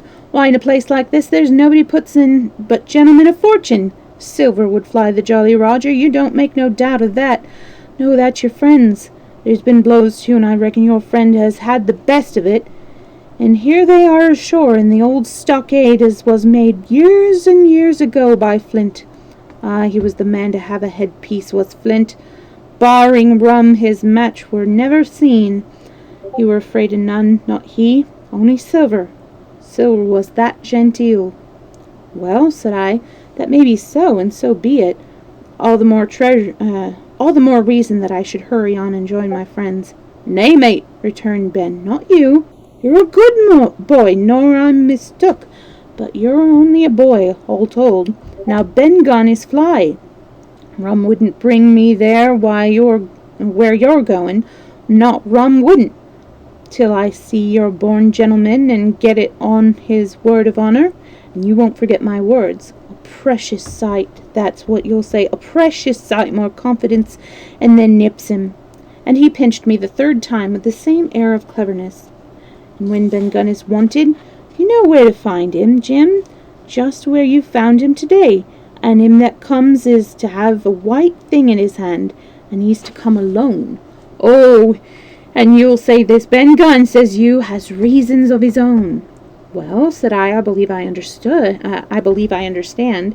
You have something to propose, and you wish to see the squire or the doctor, and you're to be found where I found you. Is that all?" "And when?" says you, he added. "Why, from about noon observation to about 6 bells." "Good," said I, "and now may I go?" "You won't forget?" he inquired anxiously. "Precious sight, and reasons of his own," says you. "Reasons of his own, that's the mainstay, as between man and man. Well then," still holding me, "I reckon you can go, Jim. And Jim, if you were to see Silver, you wouldn't go for to sell Ben Gunn. Wild horses wouldn't draw it from you. No, says you, and if them pirates camps ashore, Jim, what would you say but there'd be witters in the morning." Here he was interrupted by a long report, and a cannonball came tearing through the trees and pitched in the sand not 100 yards from where we were talking. The next moment each of us had taken to his heels in a different direction. For a good hour to come, frequent reports took the island, and balls kept crashing through the woods. I moved from hiding place to hiding place, always pursued, or so it seemed to me, by those terrifying missiles. But towards the end of the bombardment, though still I durst not venture in the direction of the stockade, where the balls fell off oftenest, I had begun, in a manner, to pluck up my heart again, and after a long detour to the east, crept down among the shoreside trees. The sun was just set, the sea breeze was rustling and tumbling in the woods, and ruffling the grey surface of the anchorage. The tide, too, was far out, and great tracts of sand lay uncovered. The air, after the heat of the ship, chilled me through my jacket. The Hispaniola still lay where she had anchored, but, sure enough, there was the Jolly Rancher. There was the Jolly Roger, the black flag of piracy flying from her peak. Even as I looked, there came another red flash and another report that sent the echoes clattering, and one more round shot whistled through the air. It was the last of the cannonade. I lay for some time watching the bustle which succeeded the men. Men were demolishing something with axes on the beach near the stockade, the poor jolly boat, I afterwards discovered. Away near the mouth of the river, a great fire was glowing among the trees, and between that point and the ship, one of the gigs kept coming and going, the men, whom I had seen so gloomy, shouting at the oars like children, but there was a sound in their voices that suggested rum. At length I thought I might return toward the stockade. I was pretty far down on the low, sandy pit that enclosed the anchorage to the east, and is joined at half water to Skeleton Island. And now as I rose to my feet, I saw some distance further down the spit, and rising from among low bushes, an isolated rock, pretty high and peculiarly light in color. It occurred to me that this might be the white rock of which Ben Gunn had spoken, and that some day or other a boat might be wanted, and I should know where to look for one. Then I skirted among the woods until I had regained the rear or shoreward side of the stockade, and was soon warmly welcomed by the faithful party. I had soon told my story and began to look about me. The log house was made of unsquared trunks of pine, roof, walls, and floor. The latter stood in several places as far as a foot or a foot and a half above the surface of the sand. There was a porch at the door, and under this porch the little spring welled up into an artificial basin of a rather odd kind, no other than a great ship's kettle of iron, with the bottom knocked out and sunk to her bearings, as the captain said, among the sand. Little had been left beside the framework of the house, but in one corner there was a stone slab laid down by way of hearth, and an old rusty iron basket to contain the fire.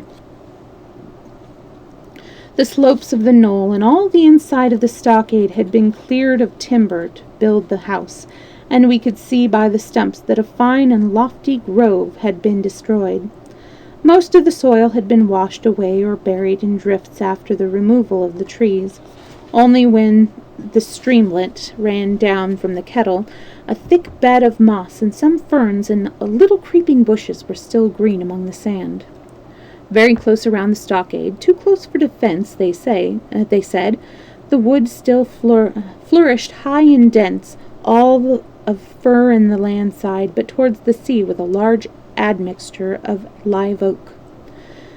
The cold evening breeze of which I have spoken whistled through every chink of the rude building and sprinkled the floor with a continual rain of fine sand. There was sand in our eyes, sand in our teeth, sand in our suppers, sand dancing in the spring at the bottom of the kettle, for all the world like porridge beginning to boil. Our chimney was a square hole in the roof. It was but a little part of the smoke that found its way out, and the rest eddied about the house and kept us coughing and piping the eye.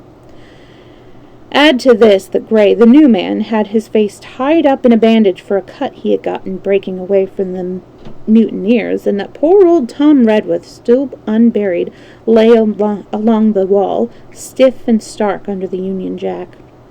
If we had been allowed to sit idle, we should all have fallen in the blues, but Captain Smollett was never the man for that.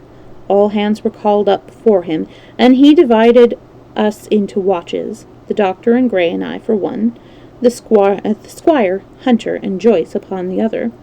Tired though we all were, 2 were set out for firewood, 2 more were set to dig a grave for Redworth. The doctor was named cook, I was put sentry at the door, and the captain himself went from one to another, keeping up our spirits and lending a hand whenever it was wanted.